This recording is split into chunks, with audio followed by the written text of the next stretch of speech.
euch Wissen von ihm anzueignen, weil hier drin sind Informationen, die unglaublich wichtig sind für eure Debatten, die ihr führt, oder wenn ihr mit Muslimen im Gespräch seid, dass ihr dort gewappnet seid, dass ihr den Täuschungen standhält, ne?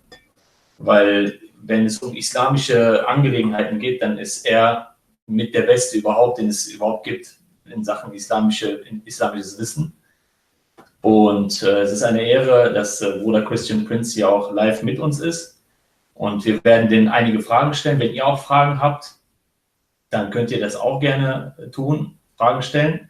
Und ich fange einfach mal an und lese erstmal ein bisschen von seinem Buch vor.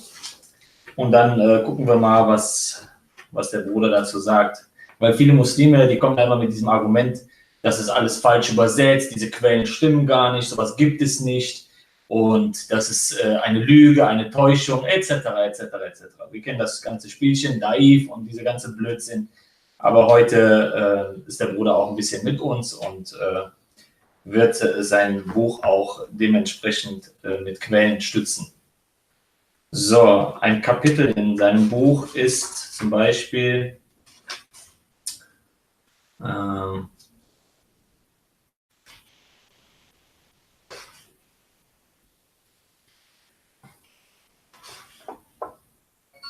hier. Wenn wir nicht sündigen, werden wir von Allah getötet. Passt auf. Sahih Muslim, Buch 37, Hadith 6622. Abu Huraira berichtet, dass der Gesandte Allahs, möge Allah auf ihn beten und ihn grüßen, sprach, weil ihr wisst ja, sallallahu alaihi wasallam bedeutet ja nicht Allahs Segen sein auf ihm. Das bedeutet, möge Allah auf ihn beten und ihn grüßen. Aber das ist ein Thema für sich, das kann er uns auch gleich erklären.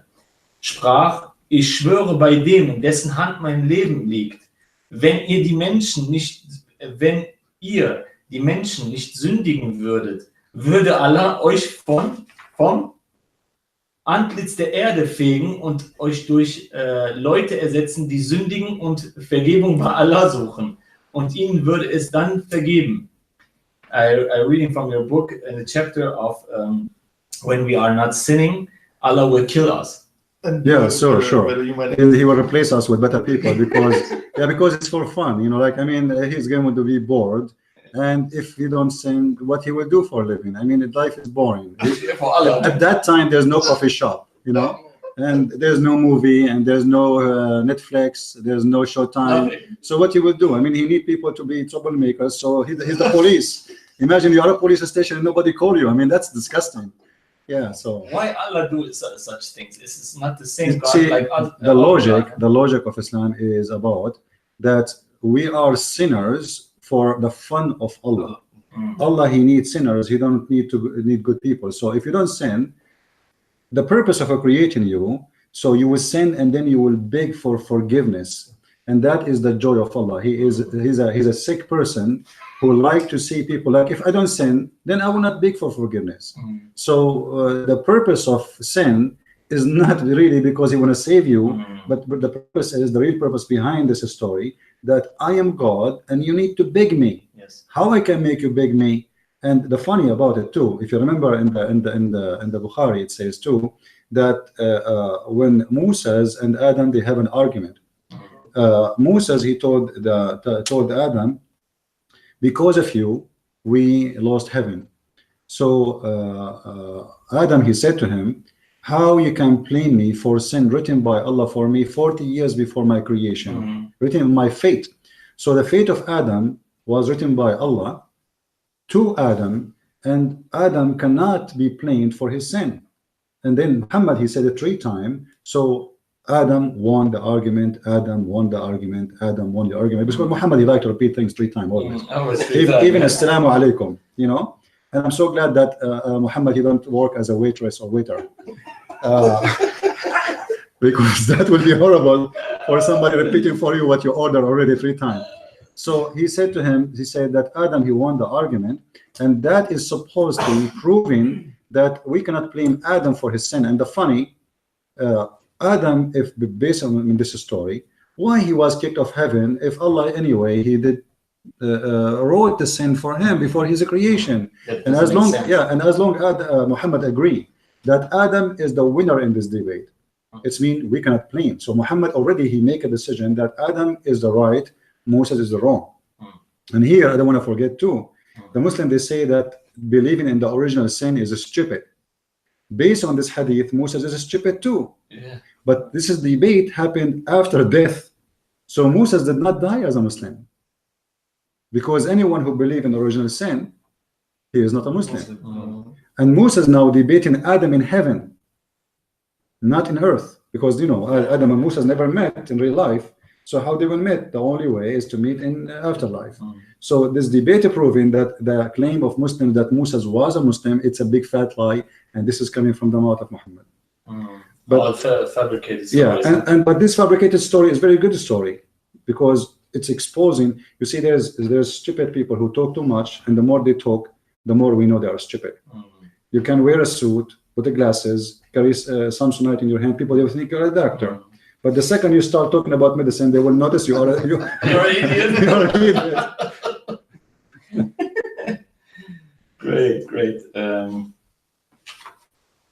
There is a hadith in which a great person, a great believer who was a Muslim, and out of jealous, Muhammad wants to kill him, to see somebody kill him, but he doesn't make any kind of thing, mistakes or something. Yeah, you see, Muhammad, he don't want anyone to be competing with him.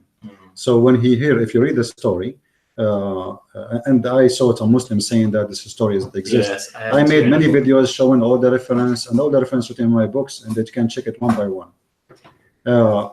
The story speaking about a person who never commit a sin as against Islam. He pray very much. He is very devoted person. The Muslims they praise him. And this is how Muhammad he heard about him. The Muslim they mention his name. That this guy is a wonderful guy. He pray a lot. He keep praying. So Muhammad, because he is evil man, he got jealous. There is a person he felt in danger. There is a person he is better than me. I'm the prophet, and I'm not praying like him. So he felt that he is a competition, and now I have to get rid of him. So he claimed that this person is Satan, Shaitan. So he asked his companions who want to kill him. I tried to translate them. Ich habe den Bruder gerade gefragt wegen dieser einen Überlieferung aus Sahih Bukhari. Is it in Sahih Bukhari? Actually, no. This is the reference to Sahih Bukhari. You see, there's a book. It's called. There's books. It's about explaining Sahih Bukhari, and in those reference, they have this story. So the mention of Sahih Bukhari there is a book mentioning Sahih Bukhari as a reference in the explanation. The Muslim they thought I am saying Sahih Bukhari, but this is not the book of Sahih Bukhari. This is the book explaining Sahih Bukhari, mentioning this story. But it exists in many books, and I show that in the reference too. Ja, also wie gesagt, es geht in der Geschichte darum, dass Mohammed aus Eifersucht, weil er jemanden gesehen hat, der ein wunderbarer gläubiger Muslim war, der immer gebetet hat, nie sich was zu Schulden kommen gelassen hat. Und Mohammed wirklich aus Neid und Hass gegenüber diesem Muslim, der war ein großartiger Mensch, seinen Leuten befohlen hat, ihn umzulegen. Das ist ja unfassbar. Du siehst, wie jemand wundervoll die ganzen islamischen Sachen praktiziert und du wirst neidisch auf den und befiehlst sogar noch deine Leute, ihn umzubringen. They asked him, Muhammad asked Ali and Omar and so to go and kill him. Want to kill him. And the crazy about the story, he ordered him to kill him when he is praying. He wasn't the most praying. And the Muslims they claim that if you don't commit a crime against Allah, you are protected. So what the crime this guy did? Nothing. He never killed anyone. He never committed a theft. He never raped a woman. The Muslims a second ago they were praising him, and now suddenly Muhammad he claimed that this guy is a Dajjal. He claimed that he is Shaitan. He looks like the Dajjal. He claimed that, and then if you read the rest of the story, because each one of them he got in, and look how good the guy is. The story reporting that each time they get in to kill him, they found him bowing down praying. So they say it's not good to kill somebody's praying. I will wait. They come back, and then at the end of the story, the guy disappeared. And then Muhammad he claimed that if we kill this guy, my nation will not be divided. How Muhammad know that? He's God, and how this guy would divide the nation? All of this, there's no explanation to it except jealousy. Muhammad was afraid that as long as the Muslims they like him very much, they might follow him. They might compare between him and that person. Yeah? You can translate. Ja, also der Bruder hat es gerade so erklärt, dass der Mohammed, da habe ich das ein bisschen vergessen, was er gerade gesagt hat, aber ich versuche, das ist immer schwer, nicht vergessen, sondern schwer, das zu erklären. Vielleicht kannst du das ein bisschen mit meinem gebrochenen Englisch ist das auch immer so schwierig. Ja, es ist sehr, sehr schwierig. Ja, also man muss schon ein bisschen Englisch können hier, um bei diesem Livestream wirklich den Bruder Christian Prince auch so ein bisschen zu verstehen. Unser Englisch ist ein bisschen limitiert und deswegen ist das ein bisschen schwierig, heute so ein bisschen gut zu übersetzen. Es sollte eigentlich ein Promotion-Video sein für das Buch von Bruder Christian Prince.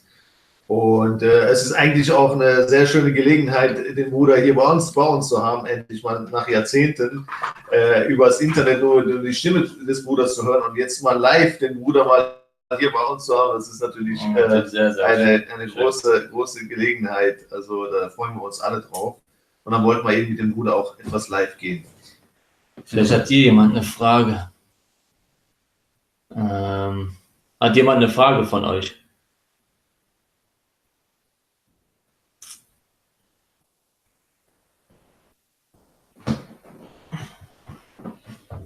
Ja, auf jeden Fall um diese Geschichte herum, weil es gab ja Muslime, die wirklich protestiert haben gegen diese Geschichte, wo Mohammed befohlen hat, diesen unschuldigen, großartigen Muslim zu töten, weil die haben gesagt, das ist ja Wahnsinn. Wenn das wahr ist, dann warum sollten wir Mohammed noch folgen? Warum lässt er den denn umbringen?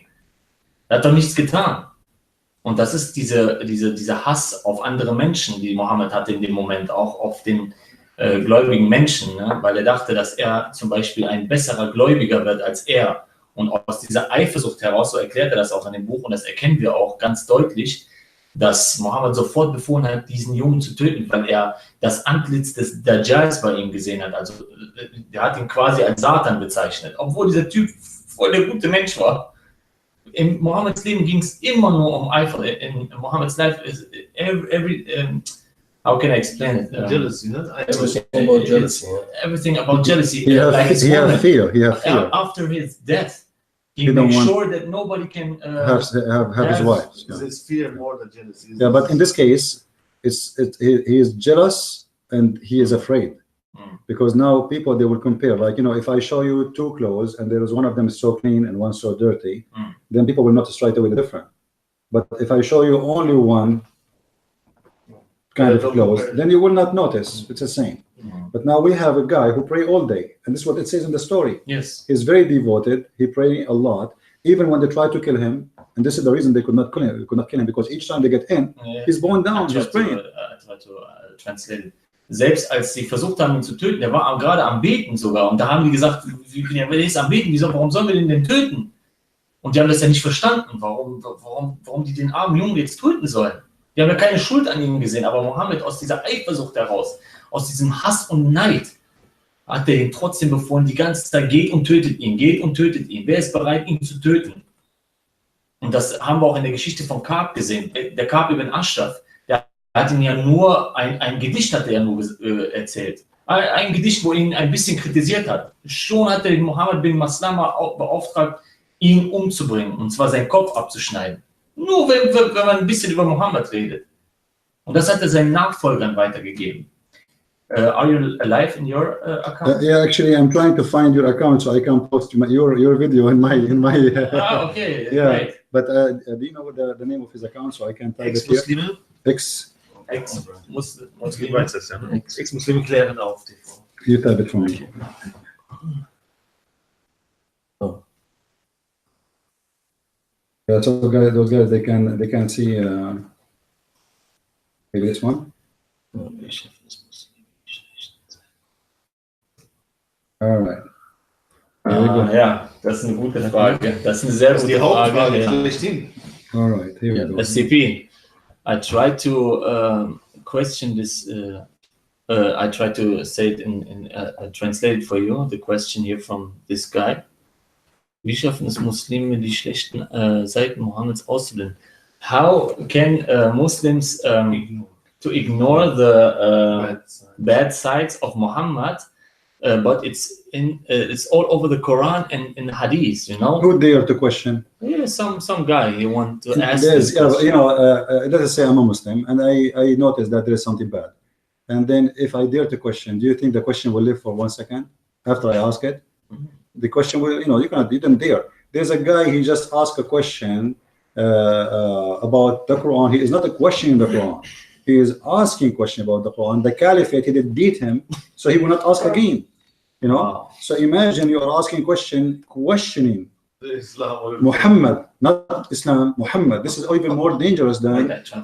Also das ist sehr, sehr gefährlich, Mohammeds Verhalten auch zu hinterfragen, weil es könnte so sein, dass Muslime sich sofort angegriffen fühlen und dich sofort bedrohen oder halt dich dafür anmachen. So, ne? Wie kannst du Mohammed in Frage stellen? Auch wenn es diese peinlichen Sachen gibt, die Muslime reden nicht darüber. Aber dank dem Internet, wie ich ja gesagt habe, wir haben ja heute die größten Bibliotheken, Internet ist für uns frei. Wir sehen ja den ganzen Schund, was in den Hadithen und im Koran steht.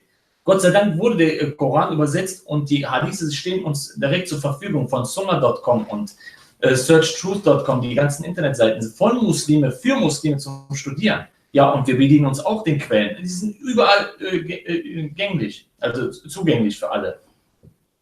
Ne? There's a story of when Muhammad, he said, attack the Romans, so you get the blondie. Okay, also CP sagt, es gibt ein Vers im Koran, da fordert der Mohammed die Muslime auf, die Römer anzugreifen, denn da gibt es blonde Frauen. So this guy, he said to Muhammad, don't tempt me with women. Und dieser Typ sagt zu Mohammed, hör auf, Mohammed, mich zu verführen mit diesen Frauen. And then Muhammad, he accused him to be a hypocrite. Und Mohammed beschuldigt ihn, ein Heuchler zu sein, weil er nicht mit ihnen in den Krieg ziehen möchte. And why he is hypocrite? Because he is trying to find an excuse not to go to war. Und er versucht eine Entschuldigung zu finden. Muhammad, he made it clear the excuse for the war is to go and get the blondie. Yes, Muhammad, he did not make a speech says go let us do jihad for the sake of Allah. He said let us go and do jihad to get the blondie girls. Don't you want to get the blondie girls? Ja, also Mohammed ging es nicht darum, für die Sache Allahs zu kämpfen, sondern um die Frauen zu erbeuten. Die blonden Frauen. Ja, die europäischen. Weil es keine Araberinnen ist oder sowas, was Wildes ist. Und das ist so bei uns Männern ist das leider so. Ja. Gerade die Araber und die Schwarzhaarigen. Die begehren natürlich Europäerinnen, Blondinen. Und dann sagt Mohammed, das Surah 29. What is the chapter in Quran? You mean about the blondie girl? No, the story here is not in the. You will not find it mostly in the chapter. You'll find it in different books. But tafsir and something. Yeah, the chapter doesn't say anything about this. The chapter says don't don't tempt me. But in that interpretation, you will see like Ibn Abbas, etc. Yeah. Always, if you want to look about Quran, you find nothing in the Quran. You will find it in the books about the Quran. The Quran is a plain book, have nothing there. There's nothing. All the stories. The Quran, like if you ask a Muslim why you say Al-Fatiha, I don't know. Ja, also der sagt gerade, wenn du Muslim fragst, warum sagt er Al-Fatiha, der weiß das gar nicht. Al-Fatiha doesn't make sense because how Allah, he says in the name of Allah, he's Allah. Wie kann Allah sagen im Namen Allahs? It's like. Das ist nicht von Gott. Das Buch, der Koran ist nicht von Gott, ihr Muslime. Ihr versteht das nicht. Egal wie oft wir hier sitzen, egal wie viele Videos ich poste, ihr versteht das nicht, weil Satan eure Sinne verblendet hat. 2. Korinther 4,4. Ihr müsst die Bibel lesen. Ihr müsst anfangen, die Bibel zu studieren. Wirklich, wahrhaftig. Den Herrn bitten, den Heiligen Geist euch zu schicken, um die Bibel auch zu verstehen. Yeah. I say to them, you have to pray to the Lord, and He sent you the Holy Spirit that you can understand the gospel of Jesus. Yeah, you see the difference between the teaching of Jesus. You can be a person who have a PhD, or a person who have elementary school, but you might even get better understanding from somebody who have a PhD because this is about personal relationship with God. Here, the Quran, like now the verse we are talking about, if you read the verse. There is no meaning. It doesn't make sense. With a guy saying, "Don't tempt me." What does that mean? Tempt me about what? Like even the sentence doesn't make sense because if I say to you, "Don't tempt me," shouldn't I say in the sentence what? So don't tempt me about shish kebab. Now we understand it's about food. Don't tempt me about women. Okay, now it's not about women. Don't tempt me about drink, about etc. But if you read the Quran, okay, how I'm going to read the meaning, like in chapter 9, verse number 49, what it's meant. Tempt me about one. About what? You go and read the interpretation, then you will find that the guy is speaking about women. Why? Muhammad, he says, attack the Roman and get the blonde. It's in chapter 9, 49? Yeah, chapter 9, verse 49. It says, don't tempt me, you know. And but there, if you read the verse, there's nothing, you know. It doesn't say anything. Ich übersetze mal. Das ist, okay. Also in Sure 9, Vers 49, sagt der Bruder Christian Prinz, ist dann die Geschichte von Mohammed, wie der einen Dschihadisten dazu verleiten will, eben die Römer anzugreifen, um ihre blonden Frauen zu nehmen, damit sie mit denen Sex haben können. Also auch Blondinen sozusagen abgesehen hat es Mohammed gehabt. Und wenn man aber diese Sure 9, Vers 49 liest, dann ist das nur ganz klein bisschen nur angekratzt, nur mit 2 Sätzen. Das kannst du nicht verstehen. Also musst du die Tafsire, also die Erläuterungen, die Exegese lesen, um wirklich diese Geschichte dahinter zu verstehen.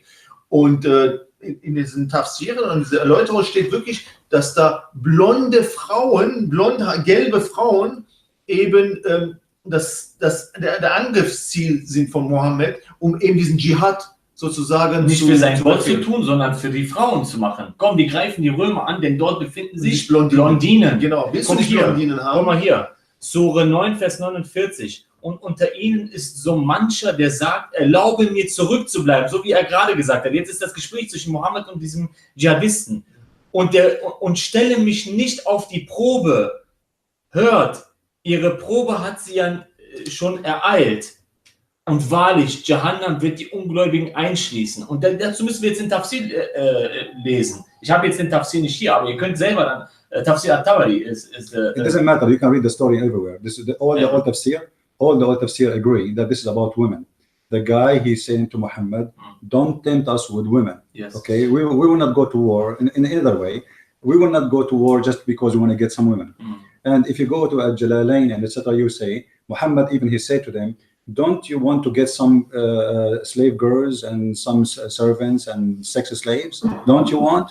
So the guy, he said, don't tempt me. Everybody knows I am weak when in front of women. So the guy Muhammad is accusing him to be hypocrite. Like, okay, now he's playing the good guy. He don't care for women like us. He is the good guy. We are the bad guys. Oh, but all of us, we know that we love to go and get the blondie. Hello, you know. So Muhammad now, he felt again that he'd been exposed by this guy.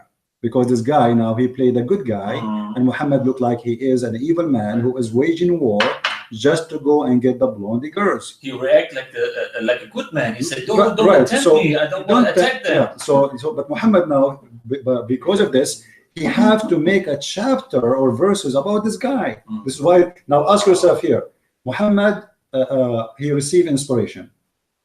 Right? About one guy. And the claim that Jibreel come to him, and Jibreel, in order to come to the earth, he need 1,000 years to go and 1,000 years to come.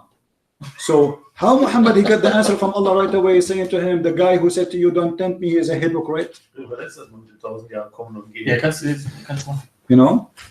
Also es ist ja so, dass Jibreel 1000 Jahre braucht, um zu kommen, um irgendwas Mohammed zu sagen und dann wieder 1000 Jahre zu gehen. Und das ist die Frage, wie schnell Mohammed es geschafft hat, eben diese Sache mit diesen Dschihadisten so zu klären, obwohl ja immer Allah diese Sachen sozusagen Mohammed überbringen muss. Und das geht dann nicht in dieser kurzen Zeit. Also da stimmt irgendwas nicht. Das sind fabrizierte Geschichten. Ja, vor allen Dingen ist das ja so, dass dieser Dschihadist ja ein guter Mann ist. Er sagt ja, hör auf mich zu verführen. Hör auf mich zu verführen wegen diesen blonden Frauen, weil wenn ich diese Blondinen sehe, ich kann mich nicht halten. Also erlaube mir doch bitte zurückzubleiben, ich unterstütze dich von hier aus. Geh du, Mohammed, nach vorne und attackiere was du willst, aber lass mich bitte zurück, weil ich kann mich nicht kontrollieren, wenn ich die Blondinen sehe. Also dieser Junge scheint ja wirklich in Ordnung zu sein. Und dann, Mohammed ist ja überrascht, dass der Junge auf einmal die Blondinen nicht haben will und dann dreht er das auf einmal und sagt, du bist ein böser Heuchler.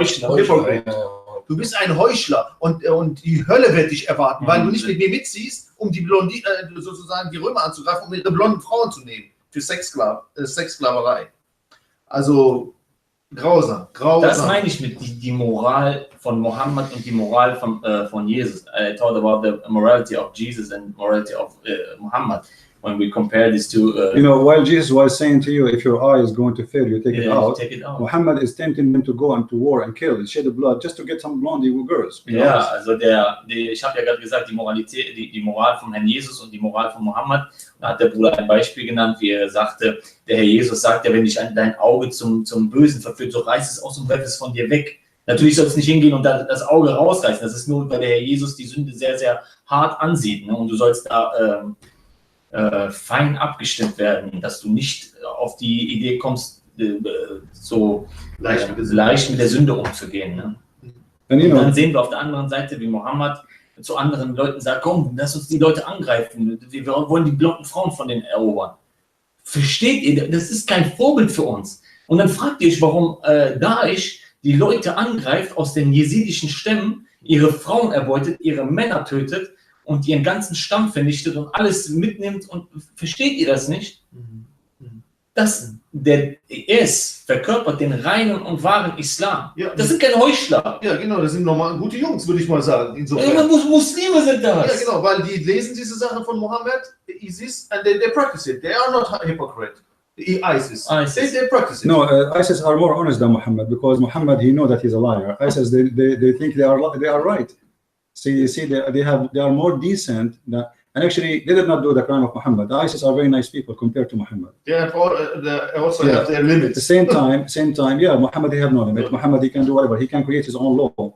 ISIS are limited in the law of Muhammad, which he practiced, the Sunnah and the Quran. So they cannot create something, but you do not know what Muhammad he will do. Muhammad is a moody guy. You know, the same one he told them, like 100 of you can fight 1,000.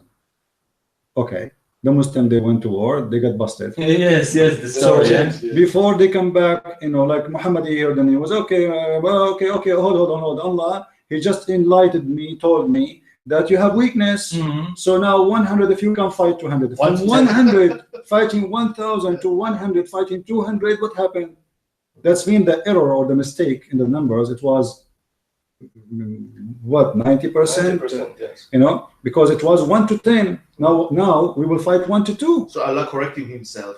Yeah, but it's Muhammad correcting Allah. You know, because you know, like when if you go, I think this is chapter 29, verse. Which verse? Let me. I think maybe 29:14. Check 29:14. 29:14. Let me search it just to be sure. No, sorry. This is not 29:14. I'm wrong. This has to be the first. Yeah, no. This is a chapter 8, verse number 66. That's my mistake. 8:66. Yes.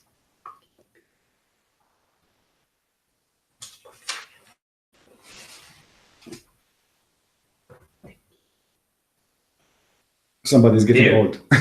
O Prophet, Allah soll dir Volllauf genügen und denen, die dir folgen, unter den Gläubigen. O Prophet, feuere die Gläubigen zum Kampf an. Sind auch nur 20 unter euch, die Geduld haben, so wollen sie 200 überwältigen. Und sind 100 unter euch, so werden sie 1000 von denen überwältigen.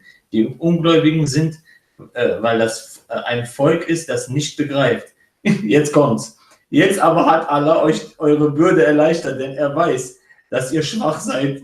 Wenn also unter euch 100 sind, die Geduld haben, so sollen sie 200 überwältigen. Und wenn 1000 unter euch sind, so sollen sie 2000 mit der Erlaubnis Allahs überwältigen. Ja. Also hier sehen wir einen eindeutigen Fehler. Allah korrigiert sich ja selber gerade. Der wusste Allah nicht, dass sie verlieren werden, diese Leute, seine Muslime.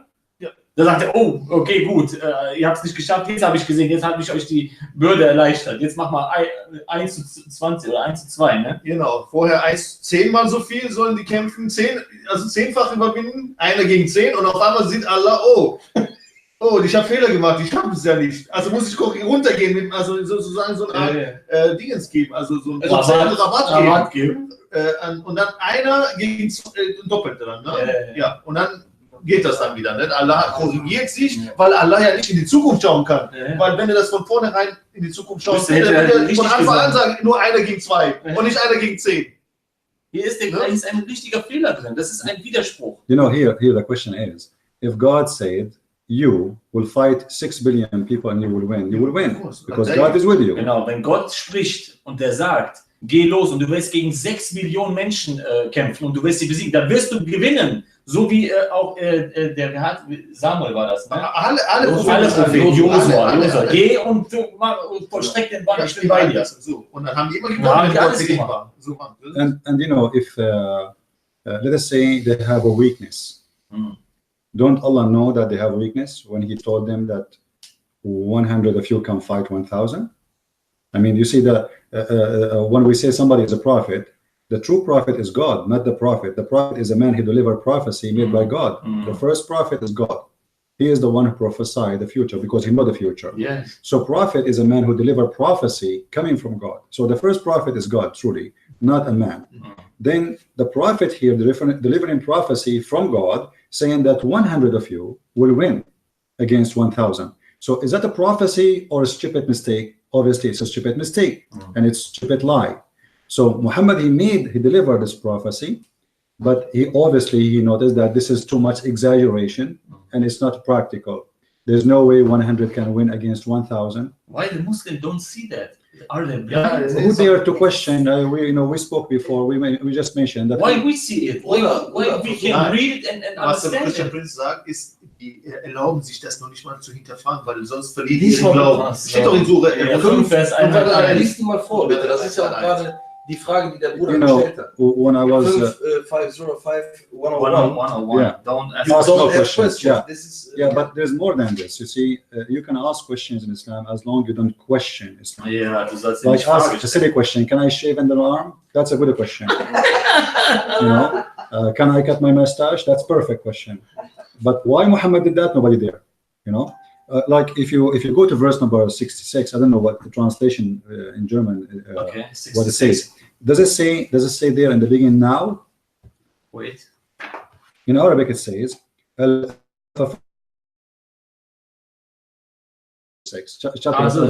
Al-Anfal, yeah. yeah, verse number 65 and 66. You know, so in verse number 66, the same verse we were reading a second ago. One moment, please. In verse number 66 it says الآن خفف الله عنكم وعلم أن فيكم ضعفا. Now Allah, He enlightened your task and He know that you have a weakness. Now, No. what happened? What happened before? musst du sagen. Yes, Yeah, I did. nothing does that. Ja, also dann sagt Allah, okay, oh, jetzt habe ich gesehen, die schafft das nicht. Okay, jetzt sage ich, ihr seid schwach. Also vorher hatte Allah nicht gewusst, dass die Muslime schwach sind. Der muss erst sehen, was passiert, um dann zu reagieren. Aber Gott ist ja so, dass er jetzt in die Zukunft schauen kann. Der wahre Gott der Bibel zeigt Prophezeiungen, die ja Jahrtausende später eintreffen werden, exakt. Aber hier sagt Allah irgendeine Prophezeiung, das trifft nicht ein. Und dann muss er dann sozusagen sich korrigieren und sagen, okay, ja, jetzt habe ich gesehen, ich schaffe das nicht. Okay, dann mach doch, also einer gegen 1 gegen 2. Ja, also das. Wir haben es ja mit einem menschlichen Wesen zu tun, nicht der Fehler macht und sich korrigiert, ja. ja, deshalb hat er gerade gesagt, Mohammed korrigiert Allah. Ja, und das ist dann der wahre, das ist ja nicht Allah hier, der sich korrigiert. Das ist Mohammed, der eben Sachen sagt, die nicht eintreffen und auf einmal steht er da vor der Menge und weiß nicht, was er tun soll. Also gibt er Rabatt und korrigiert seine eigenen Fehler. Das sind menschliche Fehler. Ja, Gott macht ja keinen Fehler in der Zukunft. Sozusagen in der Zukunftsschau, in der Prophezie, in der Prophezeiung. And if you notice, the two verses, they mention conditions, both of them, they are exactly the same. So the Muslim, they can't say, oh, the first verse, it says if they are patient and faithful. Both verses saying the same. If they are patient and they are, But it doesn't make sense how you can try to explain it, because Allah said, now I know. Now I know. Now, the Muslim, they say to you, oh, now he's saying now that he changed his decision, but doesn't say that. It says, This is now he knew, now he just found out and changed the decision about how many. Jetzt hat er es herausgefunden. But both of them, they have the same condition. To be faithful and to be patient.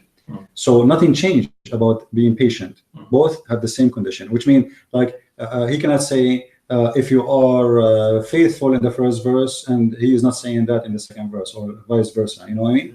So the condition is the same. It's like, you say, if you do 10 push-up a day, you will lose 1 kilogram. And then you say, no, second verse, if you do 10 push-up a day, you know, I correct myself. you will lose half kilogram. But it's the same push-up. We did push-up in the first day, 10 push-up, and now 10 push-up. So it's the same conditions. So the Muslim now, they can't explain to us why in the first verse he said that, and why the second verse saying the opposite, or like the changing in the numbers, because both they have the same conditions. And additional to that, the second verse confirming that Allah now he knew that they have a weakness. And then if we go back to the first verse, if Allah is all knowledgeable and he knew the future, don't he knew that is going to correct himself tomorrow? So why he don't give the second verse instead of the first verse from the beginning? That's the logic. You know what I mean? Yeah. It's like saying to you, take the highway number 110, and then I say, oh no, 110 is too long, take the other one, a shortcut. You know? Entschuldigung, das ist halt lustig, mal mit dem Bruder Christian Prince. Also, genau, das wiederholt das jetzt gerade der Bruder Christian Prince. Wenn Allah etwas sagt, was in Zukunft passiert, dann muss es auch passieren. Der darf sich nicht korrigieren. Wenn Allah sagt, geht rein und ihr werdet, also 10 von euch werden Tausende überwältigen, dann muss das so eintreffen, weil Allah das sagt, weil Gott das sagt. Trifft das nicht ein und Allah muss seine eigenen Fehler korrigieren und sagen, okay, ich schaffe nur zweifach so viel, dann handelt es sich hier um einen menschlichen Fehler. Und das ist der Geist, der diese Verse geschrieben hat, der seine Fehler korrigiert. Ist ein menschlicher Geist, der Fehler macht. Ja, eindeutig. Und was sagt Allah über sich selber in Sure 4,82? Wenn dieses Buch Widersprüche hat, so wäre es nicht von Gott. Surah 4:82. Yeah. When this book is not from God, you find a lot of contradiction. Yes. A lot You know, of. Noch viele. Einer reicht ja nicht. Man muss viele finden, um das als falsch. You have to find a lot of if you go to chapter 3, verse 144, it says, and Muhammad, وَمَا مُحَمَّدٌ إِلَّا رَسُولٌ قَدْ خَلَتْ مِنْ قَبْلِهِ الرُّسُلُ. Muhammad is nothing but a prophet, and all prophets before him they die. This is a contradiction because Jesus did not die. Yeah. But the same verse saying, and if he die or get killed, I mean, Surah 144. If he die or get killed, Allah is talking now. Don't he know that if he's going to die or get killed? I mean, is there a third option? Like, what is the third option will be, you know? So if he die, why? Because this idiot, Muhammad, he wasn't sure how he would die. He might get killed, he might die normally. So now he have to cover his ass, excuse my language. So he said, okay, if he die or get killed. So if he die, they will say, okay, he said he might die. Okay. And if he get killed, he might kill. Ich lese mal den Vers vor. Sure 3, Vers 144. Und Mohammed ist nur ein Gesandter. Schon vor ihm gingen die Gesandten dahin. Und ob er stirbt oder getötet wird, werdet ihr auf euren Fersen umkehren. Und wer auf seinen Fersen umkehrt, nimmer schadet er Allah etwas. Aber Allah wird wahrlich die Dankbaren belohnen. It's not the same like you Mixed up a little bit. The translation, maybe the translation, maybe he used Google translation. I don't know. Yeah, what it says, translate to me. It's hard to translate it for you. Und Muhammad is no is the same like you said the first sentence. Okay, and if he die or get killed, does it say that? Schon vor ihm gingen die Gesandten dahin, and For him, the messengers All they die. all they went died. away. Yeah, they die, not went away. Yeah. Und ob er stirbt oder getötet wird, werdet ihr auf euren Fersen umkehren. Ja, wie soll man das übersetzen? And if they die or get killed, You will see it in. You will leave. You might leave Islam or etc. You mind? Mostly, according to my understanding for this verse, this verse is added long after Muhammad death, because what happened, many people when they heard Muhammad he died, they left Islam. Yeah, the big. So mostly this verse is written long after. This is not part of the Quran in time of Muhammad. However, Muslims believe that this is part of the Quran of Muhammad, but this is contain a very huge contradiction. Number one, Muhammad is a prophet. All messengers before him they die, and that contradicts the story of Jesus, that Jesus did not die. Number two, Muhammad, if he got killed or he died, we are talking about God is talking. Why in the world, God who knows everything, he's not sure if Muhammad will get killed or he die? So it's like saying to you, if a Christian prince get killed or he die when he is asleep. I mean, there's a third option. There's a guy. He was telling me a story about a guy who predicted that his wife is delivering a baby, and this is supposedly coming from the Sunnah, but we could not like find a hadith which is really solid to support this story. But the story is saying this, that a guy, he came to the Prophet, and again, I'm not saying this is can be supported, but this is what the Muslims believe. A Muslim, he told me this story, that a guy, he came to the Prophet, Ein Typ kam zum Propheten, and he told him, I have a wife, she's a pregnant.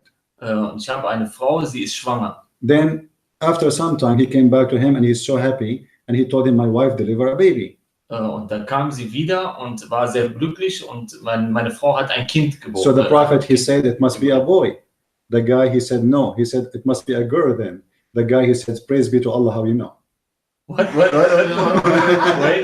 I could not really, this is what the Muslims report to me. I look for this hadith. I could not really find it. Oh, you're not finding it. Yeah, I could not find, but this is what they believe in, you know, but this is explained to you how stupid their mind. I mean, don't you use your brain? If he just told him it's a boy, and then he said, no, it's not a boy. And then he said to him, it must be a girl then. And you say, praise be to Allah, how you know?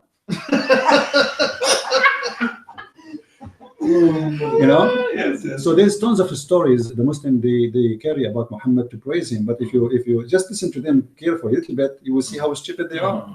The same as when the Muslim he praise. Today I was making a video about the chapter of speaking about series, the star series. The Muslim, they make it as a miracle that how the Quran speak about the stars and the science discover, but this is have nothing to do with this. It's have to do with Allah or Jibreel coming down speaking to Muhammad. So Muslims, because they try to make Muhammad the Superman, the Spider-Man, you know, so all lies are accepted. The second you make, you see, as long you are lying, praising Muhammad, nobody question your lie. Yes. As long you say even a truth, but it's painful, everybody accuses you to be a liar. Solange du lügst, den Islam halt, wie ich dir in meinem Video Takir gesagt habe, den Islam nach vorne zu bringen, ist ja alles erlaubt. Hauptsache der Islam steht gut da, auch wenn du auch lügst, ist egal, mach einfach. Solange du noch Menschen da reinholst in den Islam, ist das alles erlaubt. You know, I asked the Muslim, the one who told me this hadith. Okay, each time I tell you something, you tell me, give me the hadith reference. Okay, give me the reference for this hadith because it's priceless. I want to have it. He's not know to find it. So if a Muslim he say it, they don't question it. But if you say it, they question you. Now the Muslim himself, he could not report to me where he get this story from. Maybe it's a lie. But this is not my business. The business is how Muslims believe even in lies. As long you are praising, the same as Zakir Naik. Zakir Naik, they ask him why Allah he give virgin only to men. A woman, if you saw the video, a woman, she asked Zakir Naik, why in Islam men only get virgins? What Zakir Naik, he said, brother Titter, first of all, the word hur is a plural name, and it's not about male or female. It is possible to be male and female at the same time. But what male and female at the same time? The Quran says that those hur, they never been bleeded, they never lost the blood from their private part. Yes. It's there in the front of your eyes, you know. How you say that? But none of the Muslim ask him. But it says there they will not touched by men or genie, and they did not bleed. You know, they did not even have intercourse with them. So 10,000 Muslims watching this guy live. Not even one put his hand up. He says, "You eat it." What are you talking about? The Quran says it clearly. They are women, and it says actually in Arabic. You know, in Arabic we have. He says those who are men, huh? He said it's not the word hur is for men and women, which means the man will get hur and the men will get hur too. And this is good news for the Muslim girls. Now each one of them, she will get 70 men to in the bed, you know. But here you see in Arabic we have something it's called nun and nuswa. You see, like in English you add she in the front of female, all right. But when you say you, it can be for both. In Arabic, we don't have that. So when you add the letter nun at the end of a word, that make it only for females, and the Quran mentioned that clearly. So it's for females. This is called nun and niswa, which means then the letter nun for the females. So like if I say hunna, it's mean they as women. If I say hum, for sure I'm talking about men. But it can be mixed with humma between men and women. But if you say hunna, it is must 100% women. So Zakir Naik is a big scholar for Muslims because he is praising Islam and making lies about Islam. But nobody questioned his authority. Nobody questioned how stupid he is, because as long as he is promoting Islam, who cares? But the Christian Prince, he says something, he showed the reference. All my books is full of reference. I have nothing there except reference. Deswegen, alle seine Bücher sind voller Referenzen und voller Quellenangaben. Wenn du der Meinung bist, dass dieses Buch eine Lüge ist, der Bruder ist fast jeden zweiten Tag live oder jeden Tag live. Every day you are live on a broadcast on your channel. Absolutely. Sein Kanal ist Arab for Christ, Christian Prince, Arabian Prophet. The Arabian Prophet. Ich werde das alles unten in der Beschreibung verlinken, wenn das Video zu Ende ist. Und wenn ihr möchtet, wenn ihr möchtet, könnt ihr mich anschreiben, das kann man schon sehen. Ich habe es schon in der Beschreibung gemacht. Wenn ihr möchtet und ihr meint, dass dieses Buch irgendwelche Lügen beinhaltet oder dass die Übersetzungen falsch sind, so könnt ihr mich anschreiben. Wir gehen live mit ihm und dann zeigt er uns über den Screen alles, damit ihr endlich euren Mund haltet, ehrlich. Weil es kann nicht sein, dass ihr immer sagt, Daif, falsche Übersetzungen, das stimmt nicht, das ist eine Lüge, der hat keine Ahnung. Doch, der hat Ahnung. Das ist ein Gelehrter, nicht so wie ihr. Mit 2 Haare hier raushängen und dann so tun, als wärt ihr voll die Gelehrten. Nein, das ist gar nichts, nichts. Ihr müsst von jemandem lernen, der euch nicht anlügt. And we challenge anyone. We can make another show. We challenge any Muslim to challenge us, to show him the reference, and he can prove to us that they are not exist. Also er sagt, er fordert jeden Muslim heraus, wenn du meinst, dass dieses Buch oder dieses Buch Lügen beinhaltet oder dass etwas nicht stimmt, der Bruder ist jeden zweiten oder jeden Tag live. Du kannst mich anschreiben und wir gehen zusammen live in seinen Raum und wir diskutieren über das Buch oder über das Buch. Was dir nicht passt, wir gehen jedes einzelne Ding durch. Ich garantiere dir, wenn du das machst, wirst du heute noch den Islam verlassen. 100%. Deswegen machen die Muslime das nicht. Die kommen niemals live und fragen nach dem Buch und nach den Referenzen. Die haben alle Angst, weil sie wissen, dass er ein arabisch sprechender Mensch ist, der perfekt die Quellen kennt und der da euch Muslimen Einheit gebieten kann. Das ist das. Deswegen traut ihr euch nicht. Ihr habt Angst vor der Wahrheit. Aber was sagt der Herr?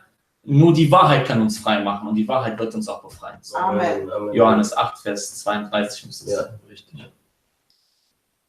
The Muslims, they reach the point, they will say to you the Quran is da'if. And already many Muslims, they mentioned that to me already when I showed them something very stupid in the Quran. So already the Muslims, they are denying the Quran, saying the Quran is full of fabrication. If you go in YouTube, you will search to Imam Yasir Habib as an example. He's a sheikh. He's very well known. And this guy, he had a series in English about how the Quran is corrupted. Wow. And there's many Muslim sheikh agree. Actually, even Sunni, if you go to Imam al-Suyuti, he listed at least between 60 to 70 corruption in the Quran. Wow. And those 60 or 70 corruption goes to 100 of verses, not a verse, not 2. As an example, in one of the corruption stories, it says that the chapter of Al-Baqarah used to be equal to the chapter of Al-Ahzab, which means there's more than 210 verses at least are gone. History, we cannot find them. So, er redet gerade über die Verfälschung des Korans und dass Imam al-Suyuti sagt, dass es sehr viel Verfälschung im Koran eingetreten sind und dass sehr viele Verse auch nicht mehr im Koran zu finden sind. Und die Sure Al-Ahzab, Sure 33, war so groß wie Surat Al-Baqarah, also die Sure 2.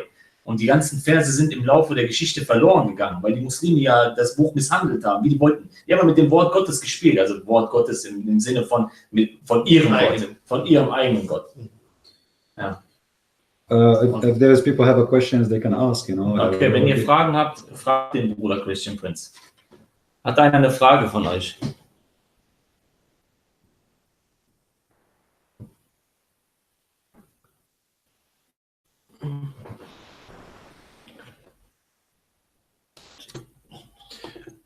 Ja, du kannst ja weiterlesen. Also es geht uns ja auch nicht, in erster Linie geht es ja uns nicht darum, Muslime zu kränken oder irgendwie so zu beleidigen. Wir wollen ja jeden Muslim für den Herrn Jesus gewinnen. Das ist unsere Intention.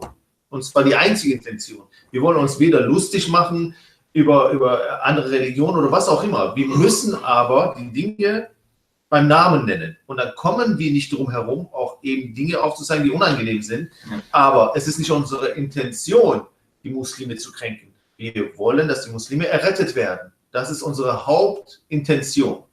Und deswegen müssen die Muslime verstehen, dass wir es eigentlich gut meinen mit ihnen und nicht aus boshaftigen Intentionen sie irgendwie schlecht dalassen wollen. Nein, wir wollen, dass sie die Wahrheit erkennen, was der Islam wirklich ist.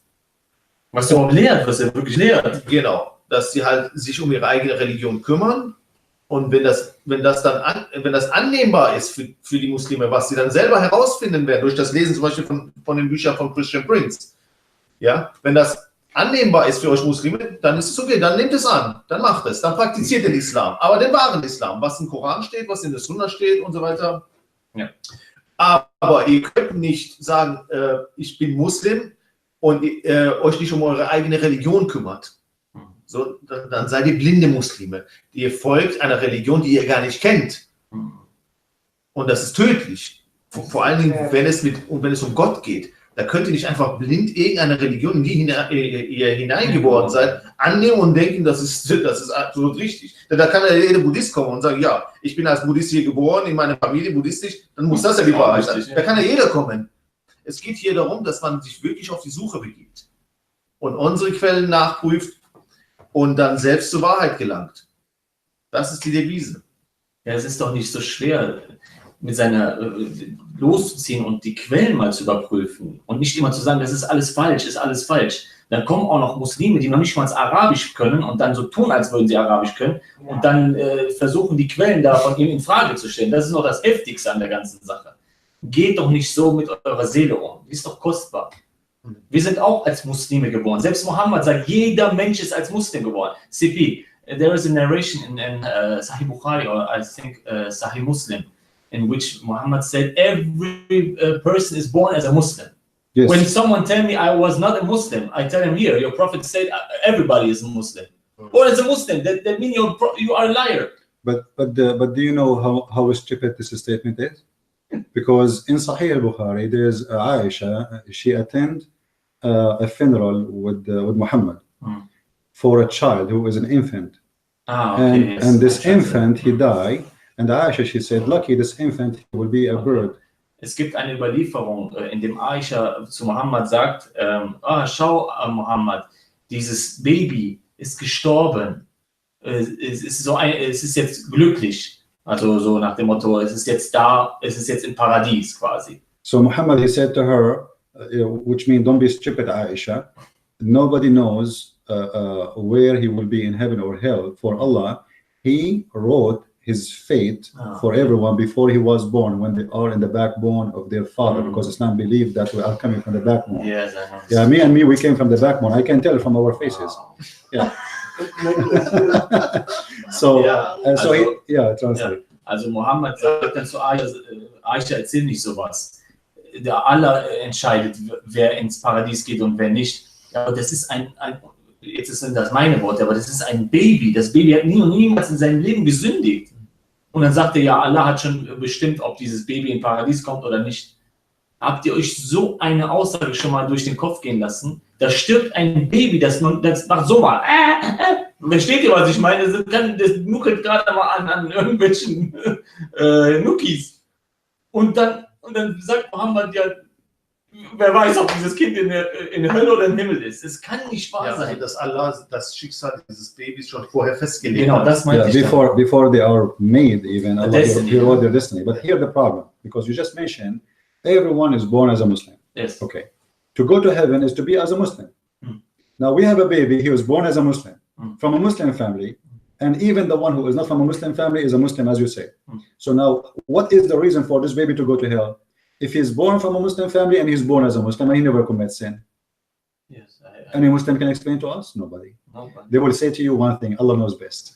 This is the best sentence I ever heard. Because they write such a But what with is the that? Muslims, not to say that Yes, all that's babies go when they No, die, they go to no. Here we go. The story is saying so clear. Everyone is his decision is made when he is not even born yet, where he will go to hell or to heaven. And this here proved the idea Islam to be stupid. Why? Because this baby he never commits sin, and he did not reach the age of sin, as Aisha even confirmed. So he is little baby. Ja, hat noch nicht mal das Alter für Sündigen erreicht. Das ist ein Baby gewesen. Yeah, and Muhammad he did not say to her, no, he commits sin. He did not agree, disagree about that. He agreed he did not commit sin, but the problem is that Allah he wrote the fate of every person before he was even made. You know, before he's made creation, not is even born, because the point of creation is not when you are born. It's 9 months ago, you know.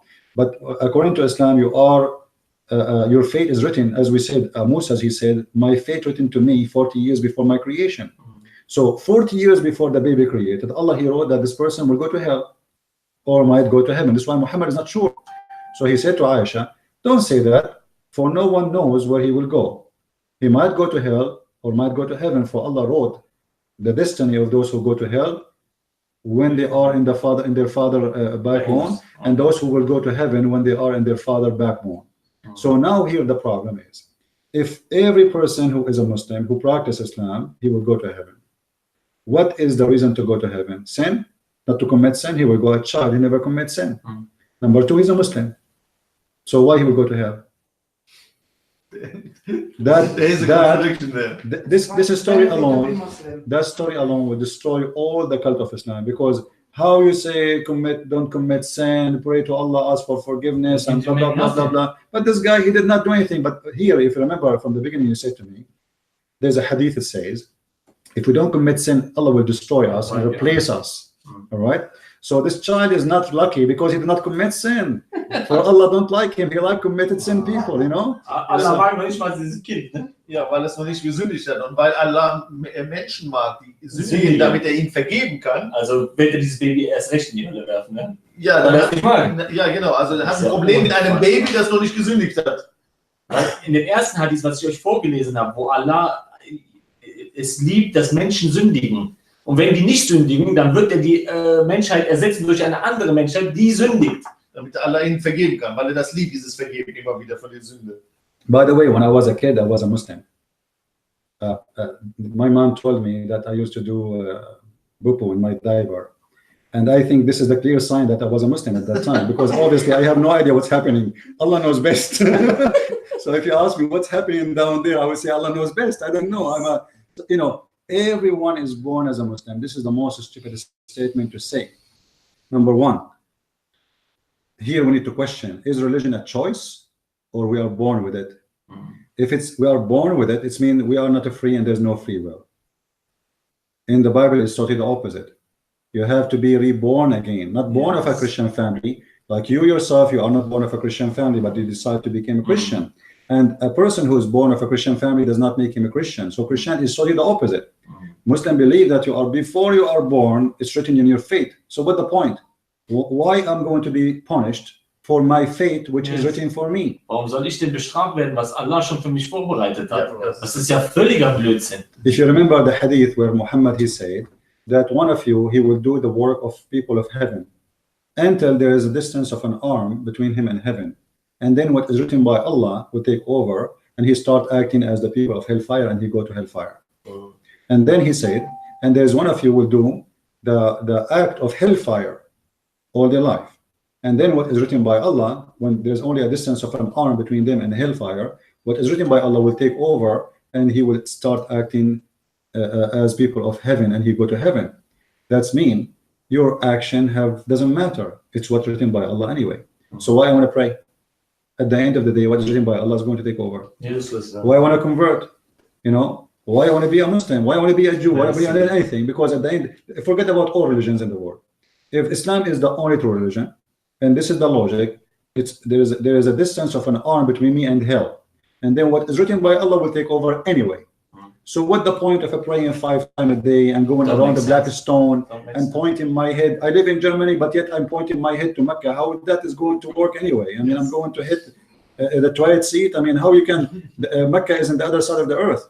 especially for me, like I live in America. The only way to face Mecca is to put your head in the 28th seat. Yeah. You know, it's on the other side of the earth. Yes. So the Lord, there's no logic in this cult, and that can, you know, you mentioned to me if Islam is not from God, you will find contradiction. So how the Quran says those who do good deeds, blah blah blah blah blah, there's no sorrow for them, and they will be rewarded in gardens, and Allah will give them bracelet and TV and big screen and etc. And then we find that the fate is written for us. So what is the reward is talking about? There's no reward, you know. So the more you read about Islam, the more you notice that it's a chain of contradictions. There's nothing there match. The same page contradict itself, you know. Like from the beginning, you open Al-Fatiha, you will feel like somebody is standing in your face. Bismillahirrahmanirrahim. Alhamdulillahi Rabbil Alameen.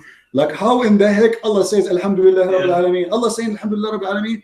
The Muslim, they will say to you, this is a prayer, brother. No, it's not a prayer. Allah is praying. Did he say there say pray? No. The Quran, there's many verses says where it says Allah said Qul, which means Allah saying to Muhammad say. All right. But this verse, there's no Qul. This was Muhammad trying to copy our Father out of heaven. You know, if you notice the end of the verses, you know, where he says, forgive to us, you know, like what forgive to us? Forgive to us. What forgive, you know, when we seek guidance, you know, it's like the same as the Christians, they have our Father out of heaven. Muhammad, he don't have one. So he created short one to match our Father out of heaven. And that make him look more stupid and more funny, because it's a stupid prayer. You know, when Jesus said that prayer, they asked him how to pray. So there's a logic there. How we pray? He said, say this. All right, pray like that. But you don't have to say it exactly, by the way. You know, he is giving you the idea how you can see God. Forgive to us as we forgive to others. And this is a great logic, because you know, in order to be given, you have to give. Yes.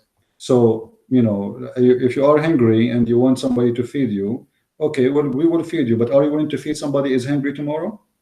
You know, and forgiveness is the same.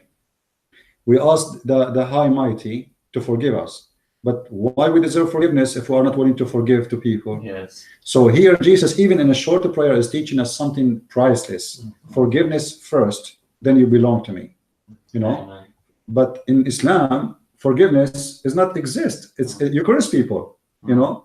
A Muslim, Muhammad curse everybody. Muhammad curse everybody. The Quran curse everybody. The Muslim curse everybody. Even Al-Fatiha, it's curse. Yes. Al-Fatiha says غير المغضوب عليهم ولا الضالين. Not like the cursed one, the Jews, which mean the Jews, and the one who they are lost, the Christians. I mean, I cannot pray to God without mentioning the Jews and the Christians.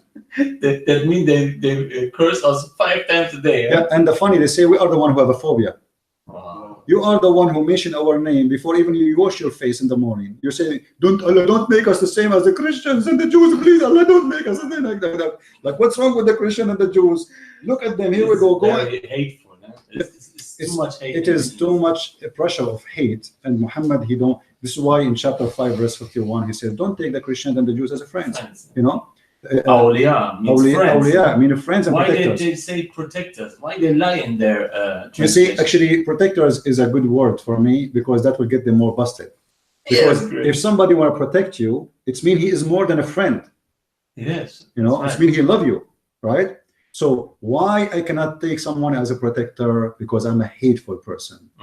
You know, I refuse. Like the police when we take it to protect chapter 10, verse number 62. It also says awliya, but then it says friends.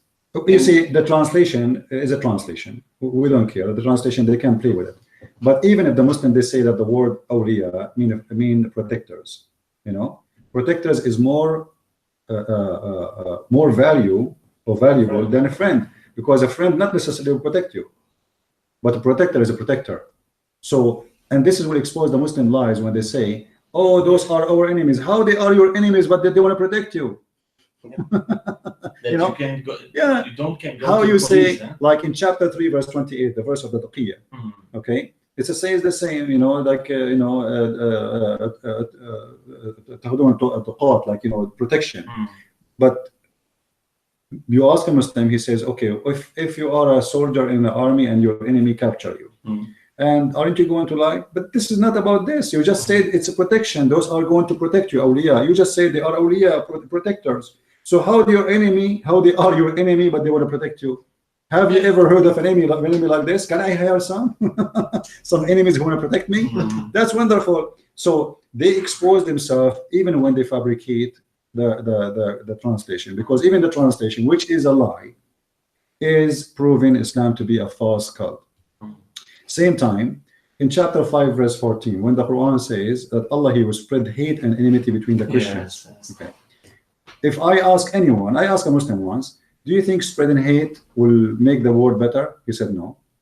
Because he said to me, Christian Prince, you are spreading hate. I said, why I'm spreading hate? He says, because you are making people angry from the Christians. I said, but you are angry from me already. The Quran says to you, you have to be angry from me, you have to kill me. I'm just reading for you what is in the Quran. So I said to him, do you agree with me? Let us make a common sense between us. Do you agree with me that hate spreading is a crime, it's satanic? He said yes. He said, do you promise me you will change your mind? He said yes. He said, you promise me you will change your mind? He said, why you are repeating? I said, I'm like Muhammad, I repeat 3 times. You know? So after 3 times, when he heard that Muhammad, he said 3 times, he agreed to say it 3 times. So he said yes 3 times. And then I asked him to read chapter 5, verse number 14. He finished the verse, he said, Assalamu alaikum, I'm leaving. Because he had no answer, you know. Yeah. It's most like them. Yeah. Most Muslims. But it's obvious. Why in the world? Imagine Jesus saying, go spread hate. What hate for? What, I mean, what the purpose of hate? Why I spread hate between the Christians? Why I spread hate between the Muslims? Yeah. You know, hate is a pure satanic. There's no question about that. And anyone who has a simple logic, he knows that hate is wrong. So how in the world we have God, he is saying, I'm going to target the Christians, and he is naming the Christians. What about naming the communists? I mean, the Quran says the most close people to the Muslims are the Christians. Then you want to spread hate for them? It doesn't make sense in the same chapter. So how they are the most close to the Muslims, and then you want to spread hate between them? Simply because the Quran is not a book. Quran is like you go to a grocery store, you get a basket. You get 1 orange from here, 1 tomato like from there. Yeah, you know, like you put things. You buy shoes, you put it in the same thing. Like what are you? You are in the mall. You know, you buy things and you have a cart, and then after that you dump the cart in the trunk, and this is the Quran. Everyone makes his own faith. This is why the verses don't match. How you say they are the most close people to Allah, to Muslims, and then you say they are spread hate between them and I will kill them.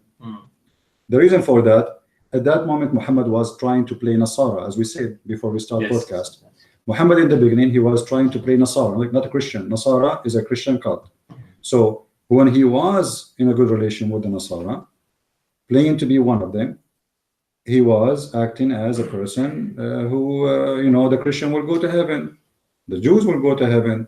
The Sabian will go to heaven. Everybody will go to heaven. Whoever believe in Allah, you know, and the last days will believe in heaven. And those, the Jews and the Christian and the Sabian, they will go to heaven. But then, when he noticed that the Nasara are rejecting him too, so he get angry from them. The Jews refuse him. Muhammad, he said, if 10 Jews accepted me, all the Jews will accept me. And this is a hadith. It's sahih. And then the Sabian, they dumped him too. They don't want him to be Sabian because obviously he's false. So Muhammad suddenly, he, against everybody, the Sabian are not too many around him, so he did not launch war against them, but he focused in the Christian and the Jews who they are again, you know, around. And this is how Islam is. This is why you find, you know, like it doesn't make sense. Some verses speaking kind words about you know, the Christians. Very confusing. Yeah, some of them, they are monks and they are good and blah blah blah, and then later he says kill them, whatever, you know, fight them until they pay the jizya. Here is starting the doctrine of abrogation, so abrogation happened for many reasons. Most of the Muslims don't know the Quran talks about abrogation. There's tons of verses in the Quran, they are not valid no more. This is number one. So all the German, they need to be aware that there's many verses in the Quran, Muslim, they might show them, they are not to be followed. Also es gibt im Koran die sogenannte Abrogation, in welchen Muslime auch gar keine Ahnung haben, dass es überhaupt sowas gibt. Nur es gibt viele Muslime, die das kennen, aber Einige Muslime, die leugnen natürlich die Abrogation, weil das natürlich, der Koran ist ja dann ein leeres Buch, wenn es die Abrogation gibt. Weil die ganzen friedlichen Verse durch die harten, aggressiven Medina-Verse aufgehoben worden sind. Wenn das nicht so wäre, dann haben wir hunderte von Widersprüchen da drin. Beispielsweise Sure 109, Surat Al-Kafirun, wie ich immer sage, für euch eure Religion, für mich meine Religion. Ihr dient nicht dem ich diene und ich diene nicht dem ihr dient. Schön für euch eure Religion, für mich meine Religion. Oder hier in Sure 256, es gibt keinen Zwang in der Religion. Aber dann finden wir wieder Passagen, wo es heißt in Sure 9, Vers 29, kämpft gegen diejenigen, die nicht an Allah glauben und an den jüngsten Tag. Also hier gibt es hunderte von Widersprüchen, wenn es so wäre. Und dann finden wir auch den Vers, wo es steht, dass die Juden, Christen, Sabäer und alle, die an den Allah und an den jüngsten Tag glauben, gerettet werden. Und dann finden wir wieder einen anderen Vers, wo steht, wenn jemand etwas anderes als den Islam begeht als Religion, wird er nimmer mehr von Allah Vergebung erlangen. Das ist direkte Widerspruch. Und hier setzt die Kunst der Abrogation ein. Und das besprechen wir gerade in Sure 2, Vers 106. And if a Muslim, he would say there's no abrogation in the Quran, then he have to accuse Allah to be a liar. Ja, wenn ein Muslim behauptet, dass es keine Abrogation im Koran gibt, dann erklärt er seinen Gott Allah zu einem Lügner. In chapter 2, the cow chapter 1, verse 106, it says, any verses that we abrogate or cause to be forgotten, we will replace it with something similar or better. Okay. In Sure 2, Vers 106, wie ich gerade gesagt habe, steht, wenn wir einen Vers tilgen oder in Vergessenheit geraten lassen, bringen wir einen besseren, einen, der ihm gleich ist. So fängt die ganze Abrogation an. Yeah, and how in the world Allah will make better Quran than his Quran? Und wie zur Hölle quasi, Entschuldigung, bringt der Allah einen besseren Koran, als er schon gemacht hat. Als seinen eigenen Koran. Yeah. It's like saying my coming book in German will be better than my first book. Yeah. But that makes sense for a human being because his English maybe improve or German improve. But maybe some mistakes in there. And the Muslim, they say nobody can make Quran better than Allah. But Allah himself is saying he will make Quran better than the Quran. Because this is what it says. Sollte man das tun? Because this is what it says. In Arabic it says, it's in the front of me, it says, ما ننسخ من آية أو ننسها نأتي بخير منها أو مثلها. None of the verses we cause to be abrogated or to be forgotten, but we will come with something better or similar. And here the stupid logic is like I'm saying to you, I'm going to destroy your house and I'm going to build similar house. I mean, why you want to destroy my house? This is okay. Like I have a house 100 square meter. You say to me, and I have 4 rooms. I will say to you, I will destroy your house and give you exactly the same house. So leave me in my house, man. For what? You know, and or saying, and he is not sure. Look what he says. نأتي بمثلها أو which is the same or better. He's not even sure if it's going to be the same, you know, or better. It might be better, but it might be the same, you know. But the point here, why I'm going to make he caused them to be forgetting the Quran. Why you caused me to forget the Quran? And the Muslim keeps saying to us, the Quran is in our chest, but Allah, he says, I will cause you to forget the Quran. So the logic of Islam is destroyed in Islam itself. We have Quran, nobody can write like it, according to them. Yes. But the Arab, they keep saying to Muhammad, what you know, your Quran is stupid, you know. He said, when he said to them, make Quran like this, they said to him, this is Asatir al-Awwaleen, this is the legends of all the stories, this is stupid. They did not say to him, it's a miracle. You know, the Arab at that time, they did not see the Quran as a language of amazing language. They were making fun. You know, if the Quran have a language, nobody can speak it. Why the Arab, who they are pure Arab, you know, in the meaning of language, why did not see that? Where we can find in the Quran where it says the Arab, they were like amused, like, wow, you know, they were making fun of him. They keep saying to even, you know, there's a story where Muhammad, he went to a tribe to invite them to Islam. They beat the hell of him. And one of the guys, the Arab, the Bedouin, he said to him, if you are a prophet, I became kafir in God. You know, and then they asked the young ones to start, you know, to beat him. They beat Muhammad. They beat him literally. And Muhammad, he went there. He did not enter Mecca for some time because he don't want people to see what happened in his face, in his arms, etc., because they made fun of him and they humiliated him. But why the Arab did not see the Quran as a miracle? Why they did not see in Muhammad a prophet? What's wrong? You know, the Arabs were themselves very poetic. Huh? They are poetic. They what it's called in rap. When I have a good rap and he's rapping too, right. And the Quraysh was the same. Like my poetic verses are better than yours. You know, they are in competition. There is something is called Saja'ul Kuhan, the rap of monks. Do you see it? Okay, Muhammad. In my coming book, you will see about that, about the rules of the Quran. Muhammad, he used to listen to certain people, and this is all mentioned in reference to coming from Islamic books.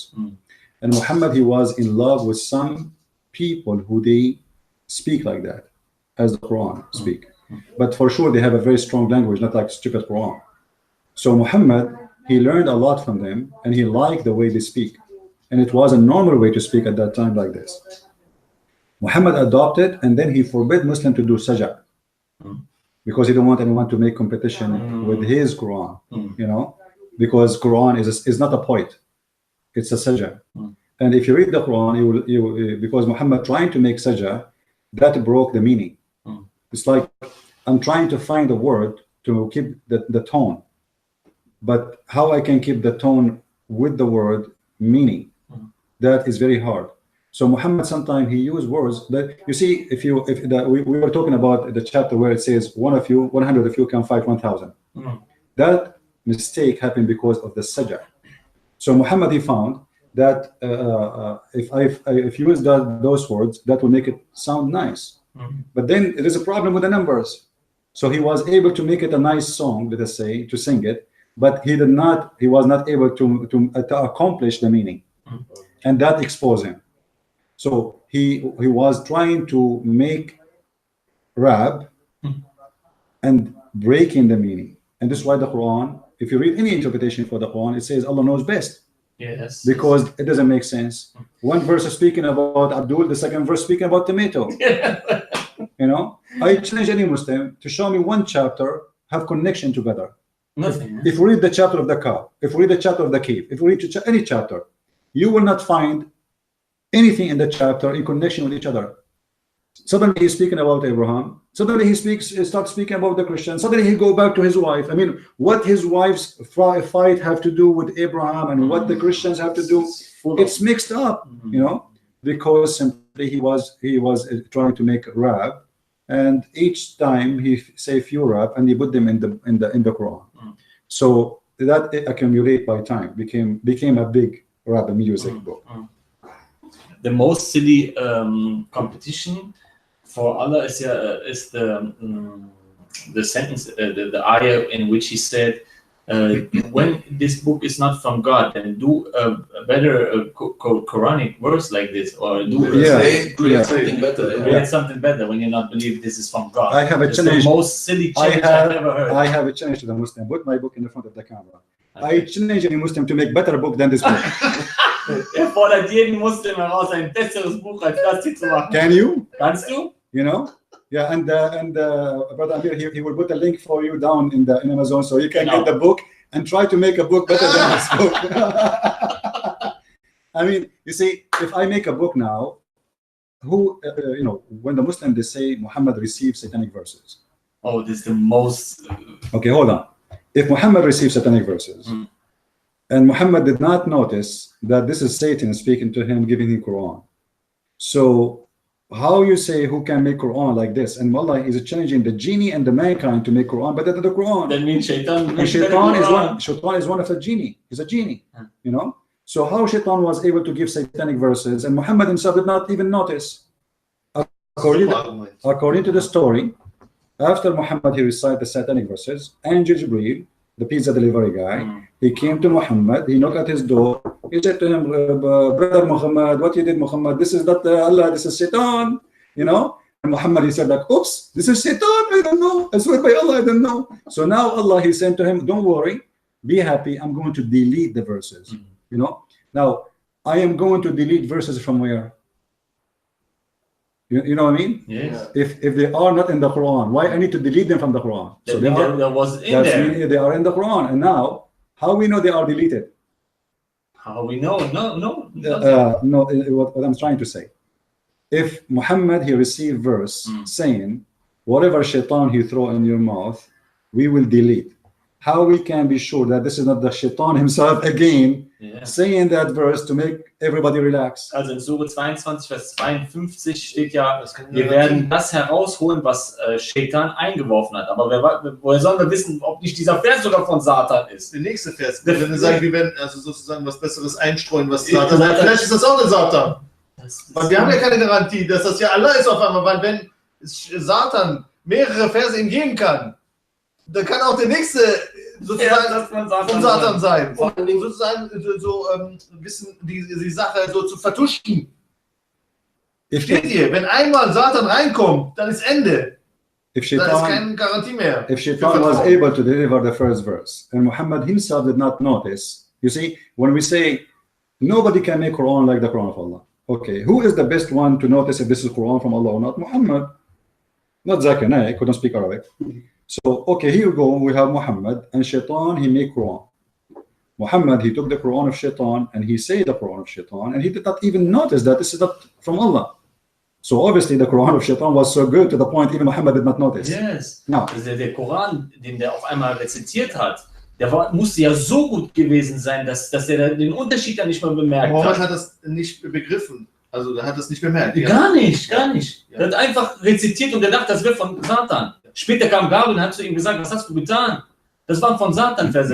Jibril came to Muhammad and said, what did you do? That was from Satan verses. Yeah, he came a while after, not right away. And then, you know, if a Muslim, he will say, some Muslim, they will say to you, no, it's a lie. Shaitan, he did not give Muhammad. But this is mean the Quran is corrupt. Because the verse, if you go to chapter 22, verse number 52, it says that whatever Shaitan he throw, we will take it off. So Allah will take off nothing. That's stupid.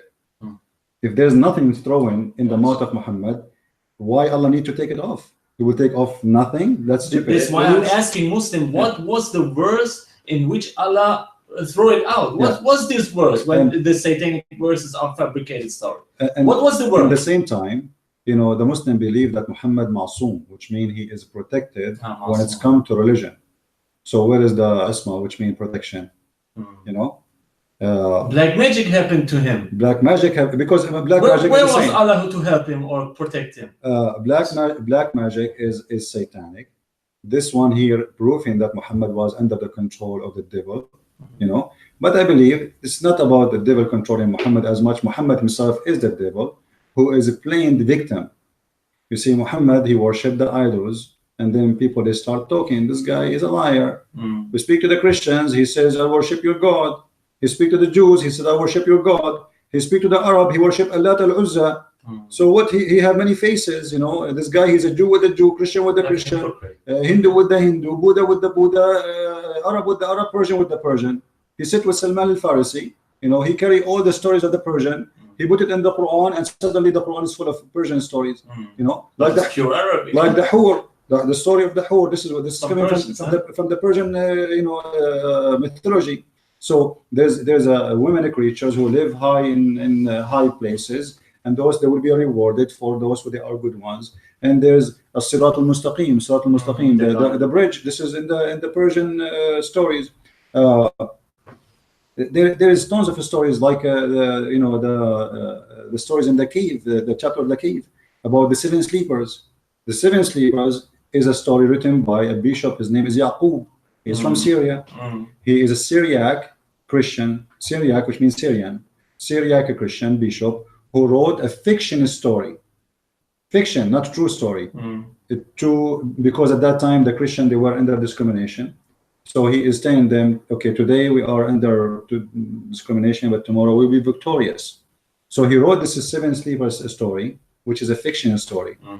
Muhammad, he took it because the story spread all over. The story is translated to all languages in the world. You can go right now, search and Google 7 sleepers. You will find even some Christian believe in it to be a true story, you know. But it's a pure fiction story. Muhammad, he took it, he put it in the Quran. But because he's ignorant, and because the Muslims after him, they are more ignorant, the story says that كالئهم, they are 7 and they have a dog with them. According to the Muslim Quran today, they have a dog. But in the original Syriac story, كالئهم, which means their provider, their protector, that is the angel. So the stupid story became, really funny because Muhammad, he don't understand Aramaic. So كالئهم became كلبهم. So their angel became a dog. If you read the verse, it says, and he was, he opened his arms. Have you ever heard of a dog have arms? I mean, he must be special.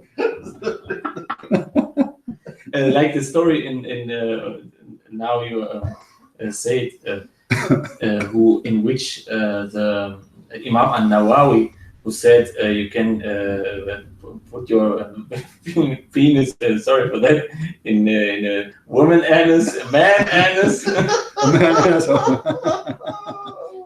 But how he can say such a thing? But hold on, let's go to it's in Islam. And some Muslims, the Muslim they say there's no shame in religion. So this is religion, so there's no shame, But obviously they are right. There's no shame in Islam.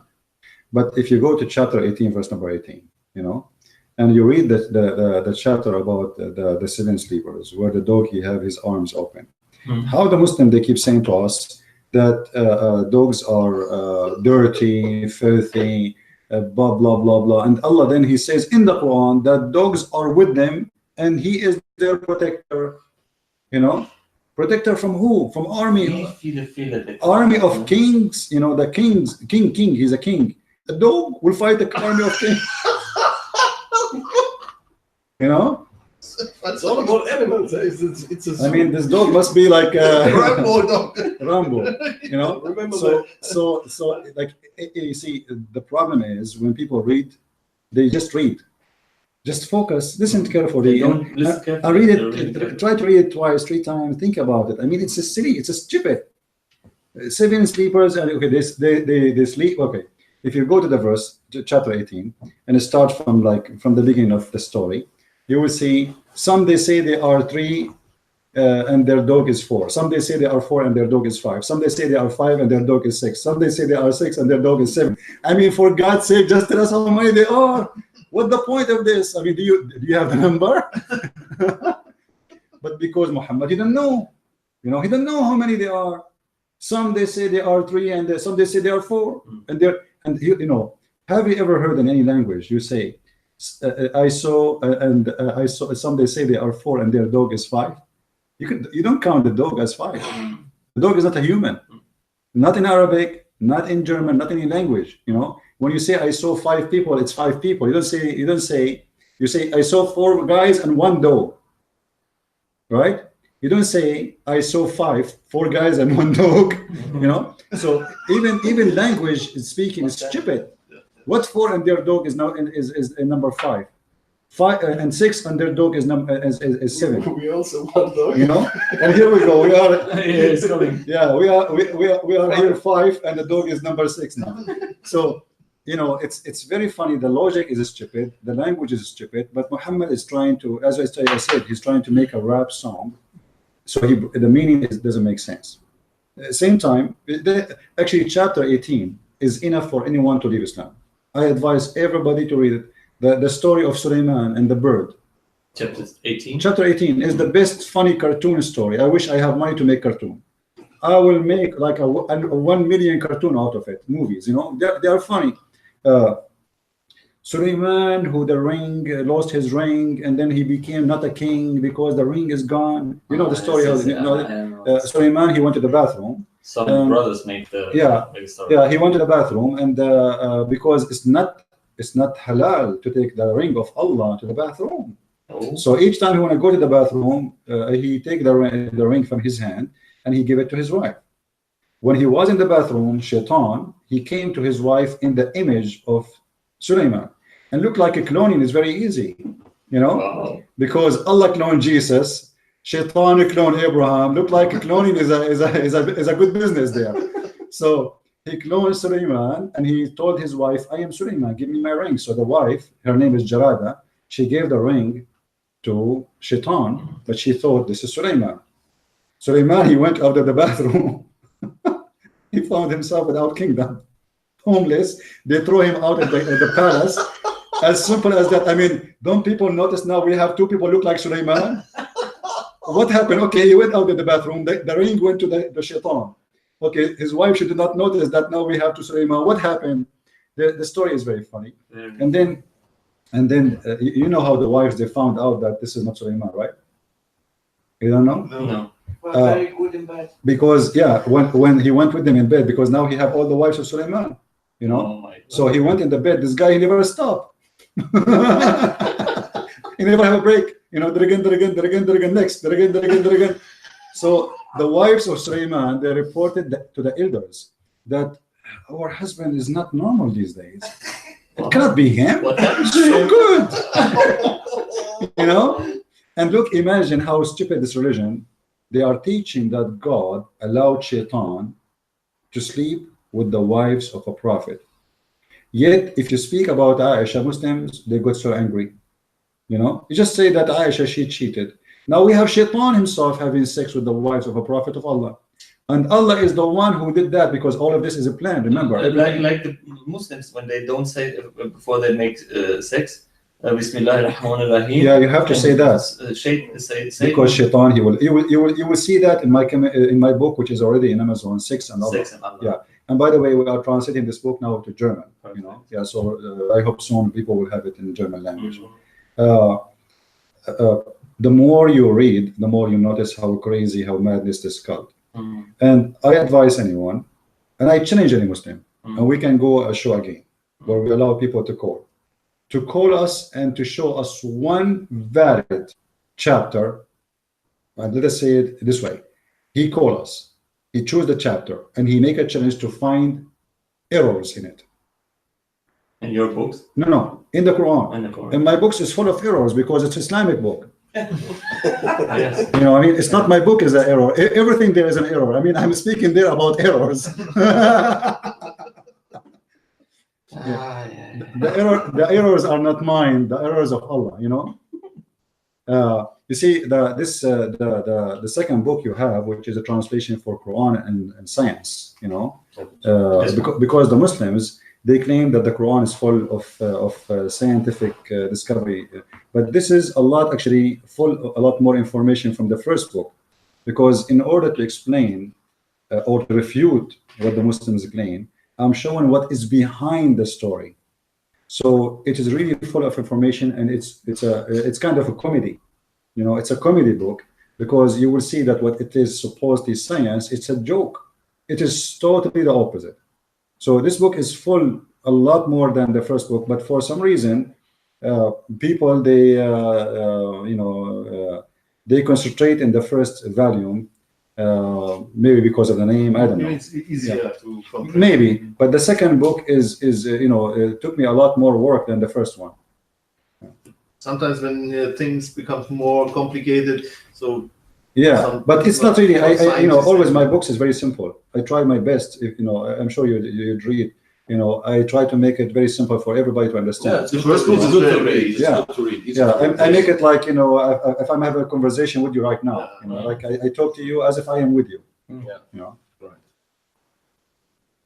Also good translation. Great. This guy who The gentleman good who work. did the translation, he good.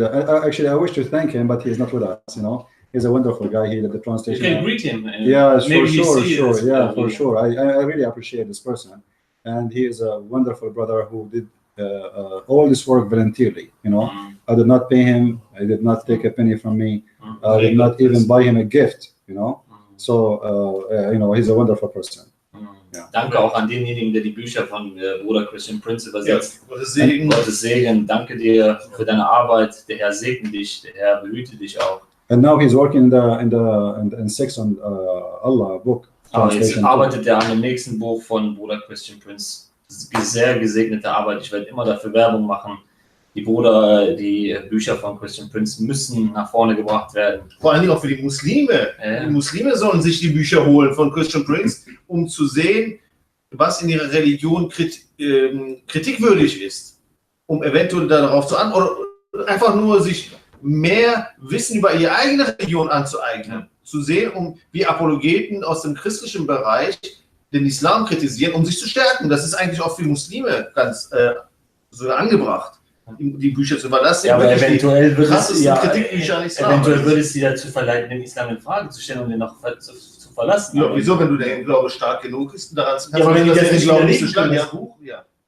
Aus diesem Grund machen ja sehr viele Muslime diese schlechten Kritiken bei Amazon. Ja. Die versuchen also die Leute davon fernzuhalten und sagen, das ist ganz schlecht, das ist absolut Unwahrheiten, ihr braucht das gar nicht lesen. Wenn ich nichts zu verheimlichen habe, dann sage ich doch, lies, dann wenn ich jetzt überzeugt vom Islam wäre, dann würde ich sagen, Geschwister, lest euch durch, ihr werdet selber wissen. Aber nein, die wollen die Leute davon fernhalten. Das ist traurig. They make bad review, fake review. Bad review. You see, it doesn't. I encourage all Muslims to go right now to give me bad review. Ja, der Christian Prince sagt, wenn ihr Muslim wollt, dann sagt er, geht jetzt auf Amazon und gebt ihm alle schlichte Bewertungen. Please, I beg you to do so. Also der fordert euch sogar noch. Because this is an honorable certification for me. Because das ist ein ehrenvoller Zertifikat. Yeah. Because if you say this book is amazing, it's mean I'm a liar. Yes, wenn ihr sagt, das ist großartig, dann ist es ein Lügner sein. There's no way a Muslim he would say this book is amazing unless it's a commercial for your book. It's the same. Yeah, it doesn't matter. It doesn't matter. You remember the guy who made a video, the German guy? Yes, with his 2 hairs. Yeah, 2 hair in his beard. It's not a growing back and nail. This guy is, and he think I am Satan. And he think he think I am a German too. Right? He think I'm a German? Maybe. Yeah, I don't know. But anyway. Netherlands. You are from Netherlands. He think I am from Lebanon, yeah. The Saudi, they think, do you know how many citizenship they gave me already? Anyway. But the most funny thing about Muslims, why like this guy don't call me live and I make a challenge right now. You don't have the courage. He can call me live and I challenge him to read anywhere from my book. He choose. And to challenge me to prove it. If I could not prove it live, people should laugh at me, should make a bad review of me, and should expose me. Yes, then we have it live on air. And if he refuse to do so, it's mean he knew that everything written there is absolutely true. And this invitation not only for this guy, any Muslim, anywhere, any language, even if you are Chinese, as long as you can speak to us and we understand you, feel free to call us. Same time, you see, the most of people who buy my books are Muslims. And they leave Islam. Like especially the last one, Sex and Allah. Once when I chose the name, people they told me it's very offending. I said, well, I mean, this is what the book is about. I don't care about offending. I care about saying the truth. This is about sex and Allah. And actually, I think because I put the word sex there, the Muslims are buying it. I don't think they are interested really in reading my book as much they are interested in sex. So like if you see the buyers of the book, I was surprised about how many people are ordering the book. What happened? Because of the word sex. The book is fantastic, full information, but it's about sex. Nothing there is about God really. Nothing there is. It's just about sexuality in Islam. And you will read the stories. It is crazy. It is funny. It's comedy. It's stupid. You name it, whatever. But you will learn a lot of things you never heard from anyone ever before. I guarantee you that. But when we have this book in German, I guarantee you, Muslims in Germany, not only they will hate me, they will hate Allah Himself. This book is going to be a bad thing for people. Das Thema Sex, Sexualität im Islam, da gibt es auch sehr viele verschiedene wilde Quellen und die werden ja sozusagen, how to say that, do put it on the taboo, these things, because it's something that's for their own peoples, Yeah. Not for the But the funny thing about Muslims, they say to you, like when they hear me, where do you get this from? Yeah, they can't believe it. Yeah, but the question is, how come I know about it? They don't know. The difference is there's people who want to find out, and there's people who don't want to find out. And now I make for you an easy reference. Everything in my books is reference, page number, the text in Arabic, everything there. So there's no one can say it's a lie. You know, I have all the documentation, I have everything there. The question is it truly really Muslims do not know those stories? Maybe some of them, but there is a lot of them they knew. But because Islam, the purpose of sex is to make it appealing for people. You know, sex sells. Right now, if you if a woman she want to work in a cashier machine, how many dollars she will make? $8 an hour. She go work striptease, she will make $300, $500. You know, sex business make money. Bring people. You know, say we want to go to pray. How many people will come? Say we want to go to see naked women. Everybody will go. So Muhammad he made it sexual religion for a purpose. This is why when he told them, go let us attack the Roman to get the blondie, and this is what Islam is about. I have a question about this.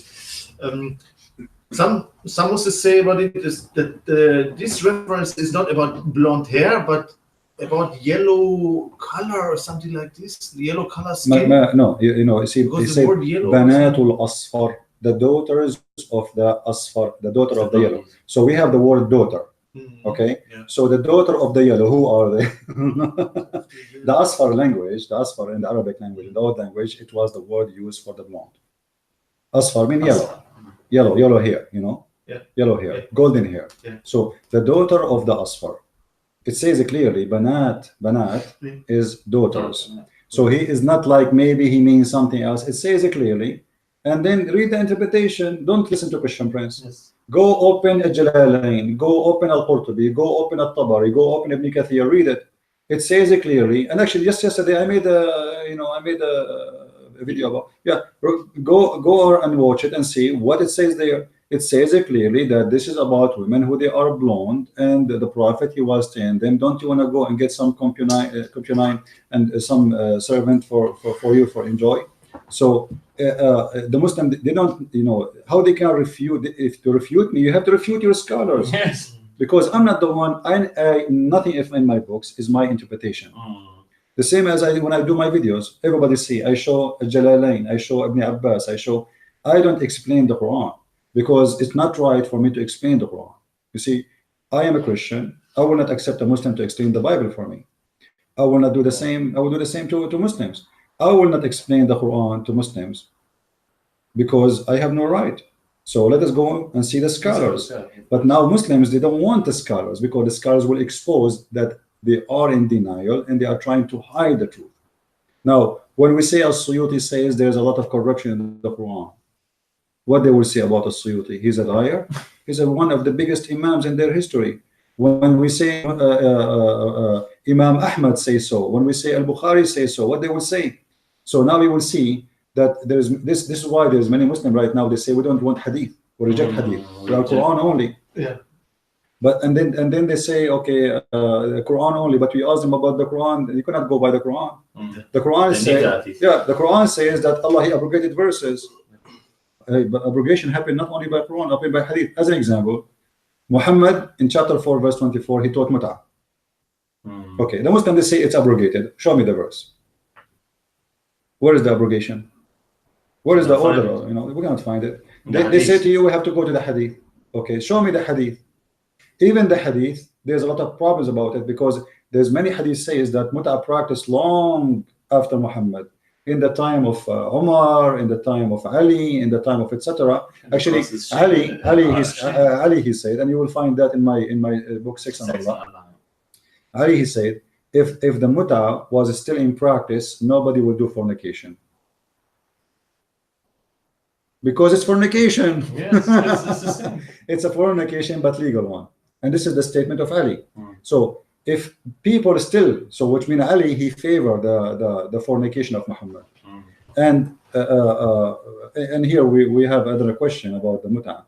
I mean, why it's abrogated and why it's allowed anyway? I mean, did Moses allowed mut'ah? No. Okay. We never find something like this. Are we going backward or forward? You know, people go backward. That means they are crazy. So in certain time, people, they used to have sex with their sister, but this is in the time of Adam and Eve. Okay, now we have more people. We have enough women and men to have family, but not necessarily from your sister. So in the beginning, it was okay for you to have your sister to be your wife, for there is no other choice. But then we go and we have a prophet who forbidden fornication. You know, the book of Moses is so clear: the one who do fornication, he will be killed. You know, the rapist will be killed. There's no joke in there. Yes. So how we go back and say, okay, we can do muta, and how we can call it marriage? This is not marriage. You know? But this is because he is a player. Muhammad is a player. He don't take God seriously. His men came He's to him. his own God. Yeah, his men came to him. They said, "We are horny. We want women. What we will do?" He said, "Do muta." Good. It was his idea. It was his idea. It's not even Allah. He told him like right away, because they came to him and they said to him, "You know, we are away from our family. So what we will do, Prophet?" He said, "No, see those women, go and ask them for muta." This is what the hadith says. And when I tell some Sunnis, they say, "No, there's all practicing Shia practice." No. This is Sunni. This is immoral teaching. I said your prophet said that those hadith are exist in the Sunni, not only in the Shia. And this is in the Quran. Is the Quran a book of Shia? No. Chapter 424. So both and all the Sunni agree that muta was practiced, but they claim that after that it was forbidden. But why it was forbidden? Allah, he found that he's wrong. He found that he's stupid. He found that this is not right. What the point? You know, if men they don't have, you know, women for some time, so what? You cannot fast from sex. What will happen? Yes. It's not like water. If you don't have it, you will die. You know. Even the Quran, if you go in the beginning of the Quran, it says that pork is forbidden, right? But it says it clearly, if you are in mahmasa, which means if you are in hunger, you know, you can eat even pork. Really? Even pork. Yeah, everything is forbidden in Islam. If you are in hunger, you can eat it. But Yes, where- I know where it. is this in the Sahih? No, in the It's in Quran, the Quran. chapter 3, verse, chapter 5, verse number 3. Yeah, I think chapter 5, verse number 3. And the explanations of that, or is it? No, it says that or- clear. It says that clear. Yeah, you know, it says that clear. So Keine if, gute Situation, oder wenn du verhungern bist, dann darfst du Schwein essen. Das Ja, wusste ich ja. auch. Das ist so. 5:3, I think it's the last verse of the Quran, huh?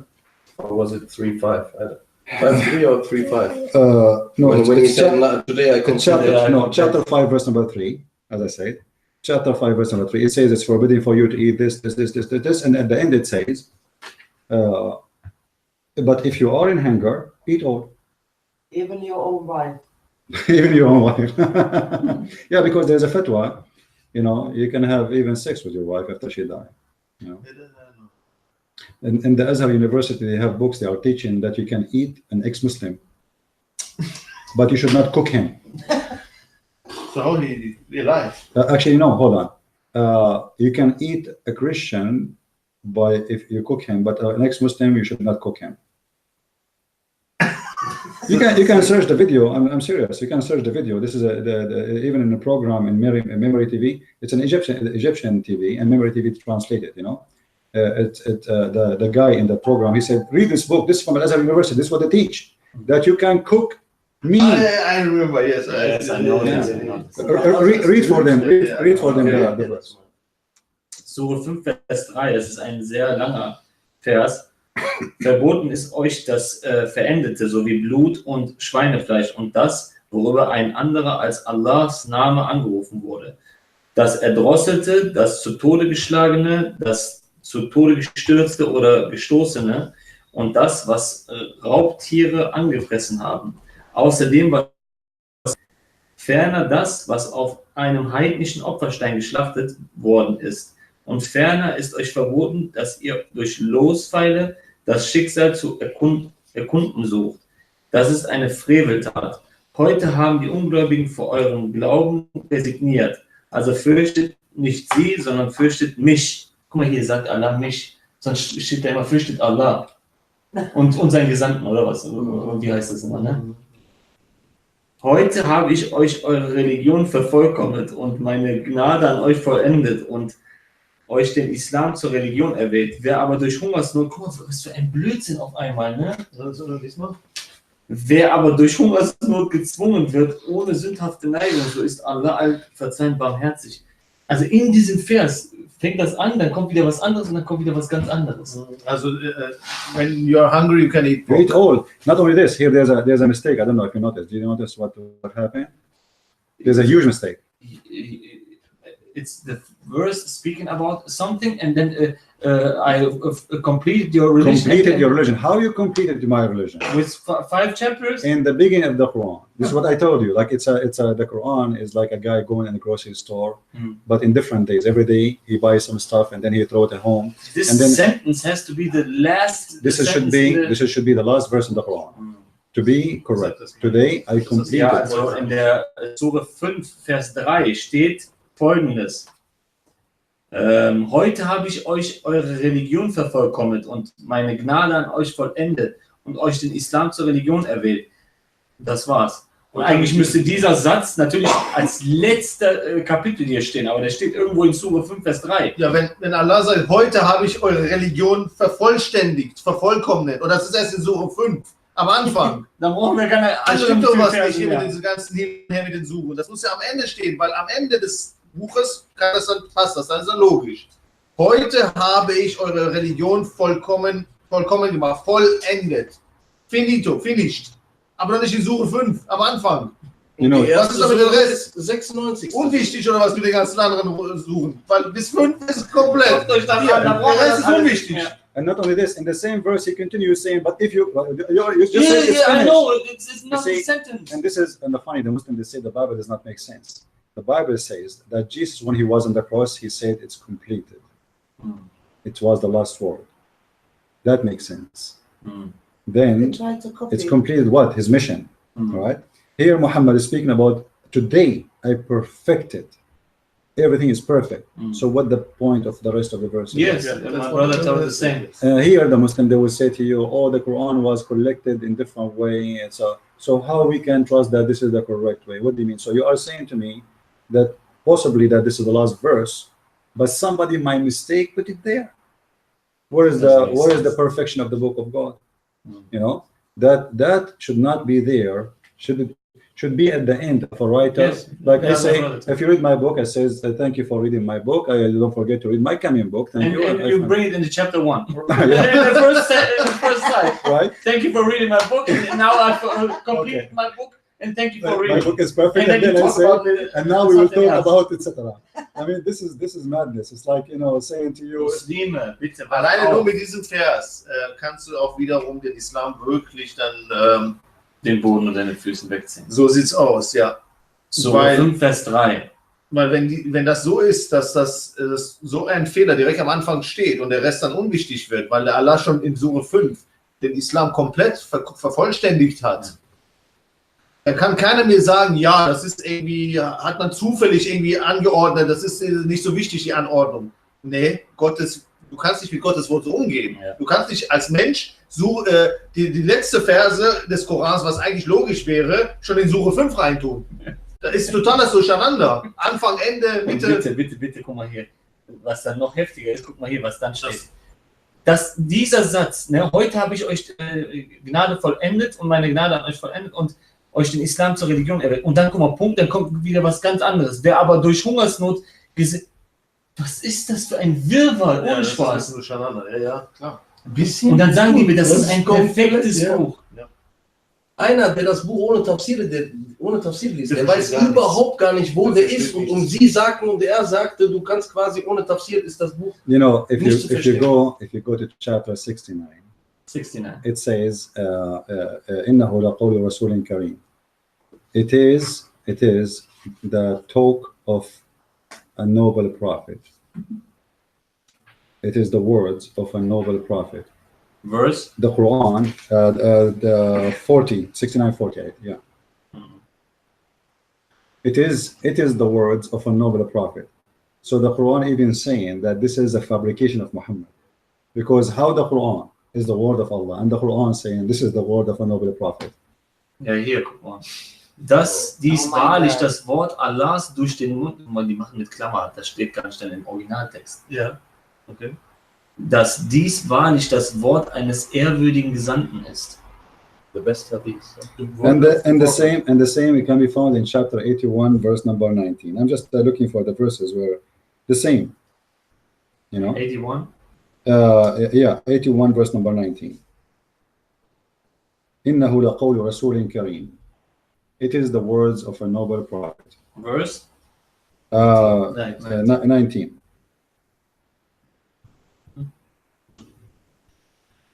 Dass dies in Wahrheit ein Wort eines edlen Boten ist, ja. Sehr edel. Hammer. What it says, correct? It says that. So even the Quran, even Muhammad, he admit that Allah said that his Quran is his own words. The words of a prophet. Yeah, it says that. It says it is the words of a noble prophet. The Quran is the words of a noble prophet. Not of Allah. This is what it says. It's noble. The Quran saying that. The Quran is the word of إنه لقول رسول كريم. It is the words of noble prophet. As simple as that. Muhammad here, he wanted to praise himself. But by making such a statement, he thought he's getting reference for himself. So he just admitted that this is his own words, not the word of Allah. Because the second you say that this is the words of a noble prophet, you just said it is his words. So where is the word? Where is the word? Where is the words of Allah? You know what I mean? Ja. He wanted. Das ist auch ein guter Vers und ein guter Argument, um mit den Muslimen darüber zu reden. Der einzige Wort der Wahrheit. Sura 81, Vers 19, ne? Ja, vielleicht kannst du den was nochmal tun. Ja, also die Referenzen sind Sura 81, Vers 19. Da sagt eben der Koran, dass das Wort, also dass der Koran die Worte von einem Propheten sind und nicht von Allah. Zweimal. Und the other reference to that was? 69:40. Der andere Vers, das auch nochmal bestätigt, ist 69, Sura 69, Vers 40. Diese zwei müsst ihr miteinander dann halt vergleichen. It's like saying to you that I am a prophet of God, and then they say this is the words of Christian Prince. You know, it's so clear the guy is getting himself busted. Yeah. You know, when Jesus he speak, he say everything I say is not of my own. What does that mean? He has authority. He is the word of God. He himself the word of God. I'm not the man. The man me is not the one who is speaking. It is the word of God on me. You know? Ja, also wenn der Herr Jesus etwas sagt, dann hat der Autorität, denn er ist das Wort Gottes, das Gott selber ist. Es sind nicht seine Worte, es ist das Wort von Gott. And the Muslim, they claim that we worship a man, but yet Muhammad, he claimed that he is God because he is saying he is the one who made the Quran. This is the words of a prophet, noble prophet. Yeah. You know, but Jesus, when he speaks, he says, everything I have is given to me from my Father. All right, and I am and the Father is one. Muhammad, he claimed that he is a prophet. But yet he claimed that all the Quran is the words of his own. In the same time, he claimed that he received inspiration. How that can work? If the Muslim, they will say that this is explained that Muhammad is a person who say the truth. It doesn't say that. It says, إِنَّهُ لَقَوْلُ رَسُولٍ كَرِيمٍ. It is the words of a noble prophet. If you click at any translation, let us go to verse let us see. I don't know what the translation you are reading, but if we go to Yusuf Ali, Die Worte sind die Worte Gottes. This is Urdu. Deshalb ja auch immer so oft, macht nicht das, was Gott und der Prophet verboten. Immer wieder. Warum denn nicht, was Gott verboten hat? Sie hat ein sehr gutes Argument dazu gebracht.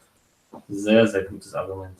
Weil der Mohammed konnte ja nicht sagen, dass er selber Allah ist. Deswegen hat er gesagt, du brauchst immer Allah und seinem Gesandten. Ein Fünftel der Beute wird immer Allah und seinen Gesandten.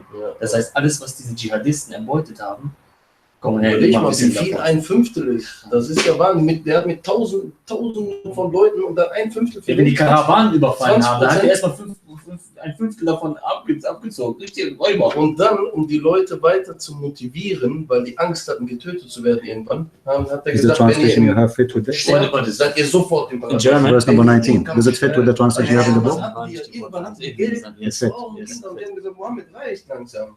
Ich will nicht mehr. These are the words of the noble prophet. Okay, which word? Wenn ihr aber davon stirbt, habt ihr 100% sicher. He's Allah. So Yeah, he's Allah. You know, I changed any Muslim to explain to me how that can be said. This is the words of a noble prophet.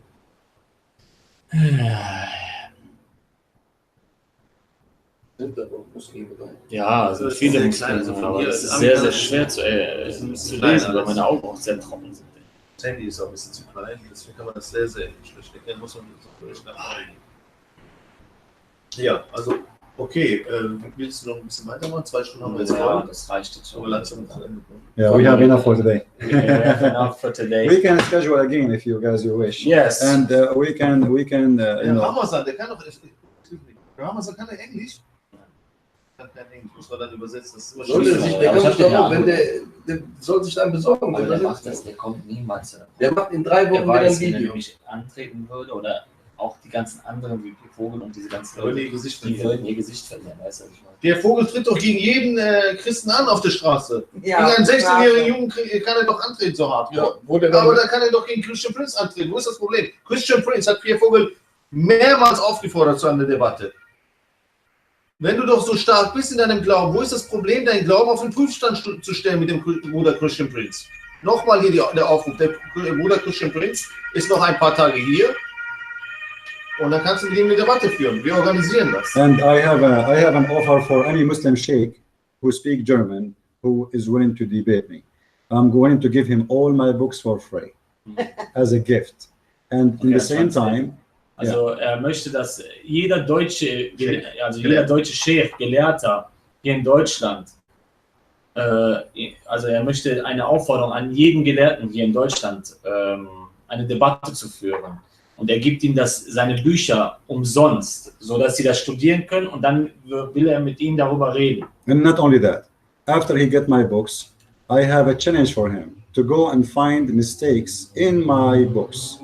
And then he make videos about it. And if the mistake is truthful, I will make a live video apologizing for that mistake or lying, if it's a lie. It's a challenge. So who accept the challenge? I'm a Christian Prince and I am challenging them. Ja, also er fordert euch heraus, das Buch Fehler darin zu finden, hier in eines seiner Bücher, und zu zeigen. Und wenn ihr da etwas herausgefunden habt, könnt ihr mit ihm live darüber reden. Wenn der einen Fehler gemacht hat, wird er sich öffentlich entschuldigen und das rausnehmen. Also ich weiß nicht, wie viel man noch für euch machen muss, damit ihr begreift, dass Bruder Christian Prince euch aufruft, nicht euren verlogenen Imamen und Chefs zu glauben.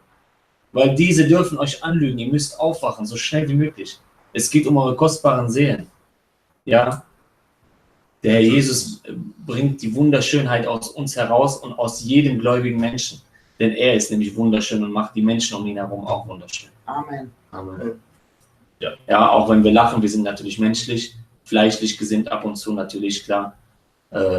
Es waren auch sehr lustige Gespräche gerade und der Bruder ist halt auch in seiner Art sehr lustig, da können wir nicht anders als auch mal mitlachen. Ja, das ist nur menschlich. Deswegen bitte verzeiht, falls wir euch damit beleidigt haben oder euch etwas, wenn ihr euch angegriffen gefühlt habt.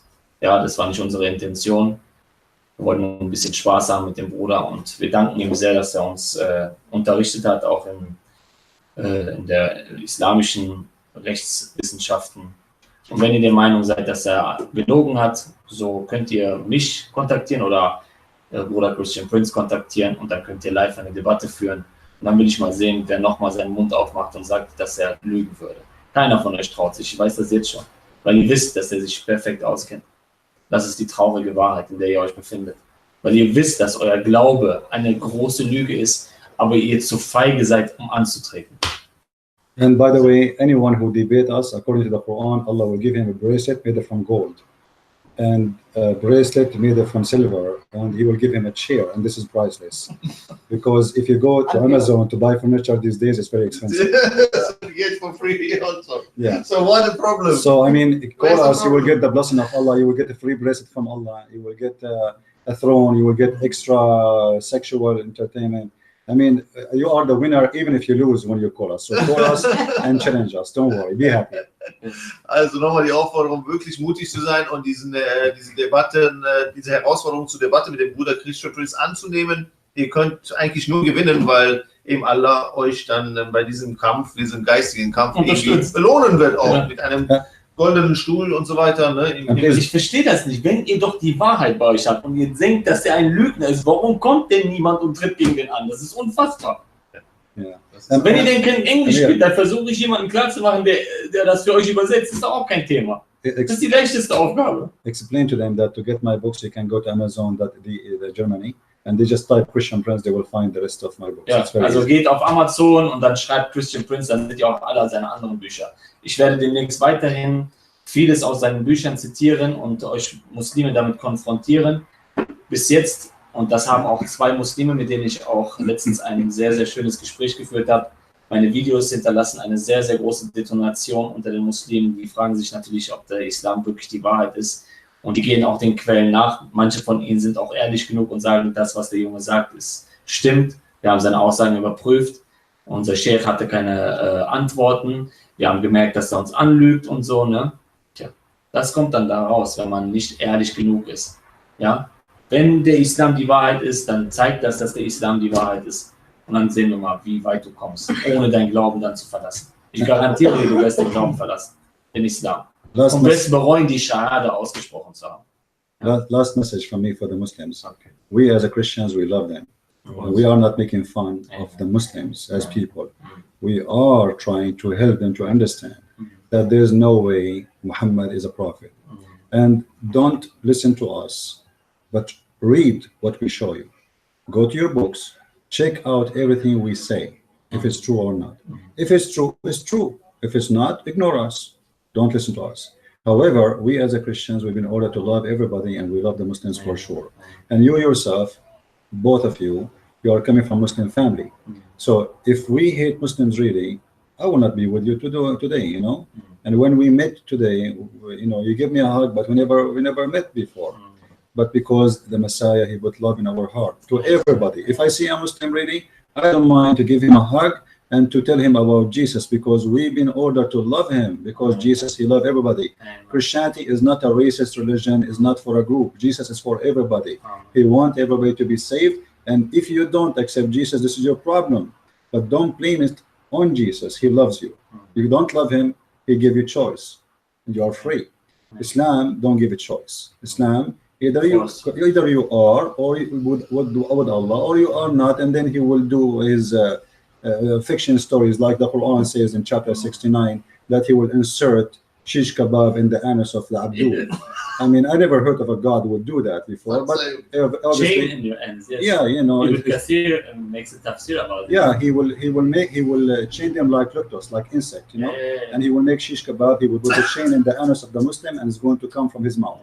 Maybe later, the second coming video, we can talk about this torture method of Allah. And we have to make it like Google Broadcast or Google Hangout, and we go with our 2 channels live, and then I can question you, and you can answer about your screen. Sure. Everybody can see everything. Yeah, we can the do reference. That. We can do that. That's good. That is a good idea. Yeah, that's a good idea. Yes. Yeah. Ich übersetze nochmal das Letzte, was der Bruder Christian Prince gesagt hat. Also das ist das Letzte, was wir Christen wollen, dass wir die Muslime beleidigen oder ihnen wehtun wollen. Das ist wirklich das Beste, weil der Herr Jesus hat uns ja beigebracht, unsere Feinde zu lieben, unsere Nächsten lieben, wie wir uns selbst. Deswegen sind wir besorgt um die Muslime, falls sie eben in die Ewigkeit gehen, ohne Jesus Christus und so weiter, dass sie verloren sind. Deswegen gehen wir raus und wollen die Muslime aus Liebe zu ihnen retten. Was der Bruder Christian Prince macht, ist eben nicht euch weh zu tun, sondern um euch sozusagen die Augen zu öffnen, damit ihr, wenn ihr schon ihm nicht vertraut, dass ihr die Quellen prüft, die er nennt, in euren eigenen Religion. Ja, also seine Intention ist auch eben, dass er euch zum Herrn Jesus bringen möchte und auch retten möchte. Niemals will ein Missionar oder ein Evangelist einen Moslem beleidigen oder ihn kränken oder irgendwie ihn beleidigen in jeglicher Art. Also es ist immer Liebe dahinter. Wir wollen die Muslime retten. Und das bitte nochmal zum Schluss. Das war nochmal das Statement von dem Bruder Christian Prince. Ja, der Herr Jesus Christus hat uns ja aufgefordert, die Menschen zu lieben und unseren Nächsten zu lieben, sogar unsere Brüder. Wir haben den Christian Prince, kennen wir nur durch Internet und alles. Aber sobald wir uns gesehen haben, haben wir uns sofort umarmt und das war sehr herzlich. So als würden wir uns schon jahrelang kennen. So, ne? Das ist die Liebe, die der Herr Jesus halt uns ins Herz gelegt hat, dass wir Liebe untereinander haben sollen. Daran erkennt man ja auch die Christen. Ich würde nie auf die Gedanken kommen, auf die Suche nach Muslimen zu gehen, nur weil sie nicht mit mir in Einklang oder in einer Meinung sind. Ja, warum machen die Muslime, warum verfolgen die meine Geschwister in Christus? Ich weiß, warum die Muslime das machen, weil sie vergiftet sind vom islamischen Geist. Und das ist das große Problem. Und es hat eine sehr große Täuschung unter den Muslimen stattgefunden. Und diese Täuschung zu behandeln, ist auch wiederum schwer, aber nicht unmöglich. Und deswegen gehen wir der Sache an und wollen natürlich euch auffordern, auch mal eure Quellen durchzugehen und nicht blind zu glauben, was eure Imame und Sheikhs euch sagen, sondern prüfet immer alles, prüfet. So, das waren meine Worte. Ja. Also an meine Geschwister im Herrn Jesus Christus, nochmal, besorgt euch die Bücher vom Bruder Christian Prinz, das ist sehr, sehr wichtig. Lest euch die Inhalte, prägt es euch ein und dann in den Debatten mit den Muslimen könnt ihr sie wirklich richtig überzeugen und da könnt ihr wirklich sehr viele Gewinne verzeichnen in den ganzen Debatten. Das ist also ein Muss. Die Bücher von Christian Prinz müsst ihr euch besorgen, durchstudieren. Falls ihr wirklich da in diese Sache mit den Muslimen in den Debatten steht, da werdet ihr jede Debatte gewinnen. Ja. 100%. Weil ihr dann vorbereitet seid, weil ihr die ganzen Quellen kennt. Also ein Muss für jeden Christen, wirklich. Also da sich da durchzuarbeiten. Okay, das war's dann von unserer Seite. Okay. Ne? Hat noch jemand von euch was zu sagen? Möchte noch jemand was sagen? Der Friede des Herrn Jesus Christus sei mit euch allen. Amen. Und der Herr Jesus sagte auch in Johannes 3,16, denn so sehr hat Gott die Welt geliebt, dass er seinen eingeborenen Sohn gab, damit jeder, der an ihn glaubt, nicht verloren geht, sondern das ewige Leben hat. Amen. Das ist der wunderschönste Vers und die Muslime sollten mir nur einen Vers zeigen, wo sagt, Allah liebt sie Ungläubigen, werdet ihr niemals finden. Nie. Gottes Segen. Gottes Segen. So. Wow. Warte. Ich konnte weinen.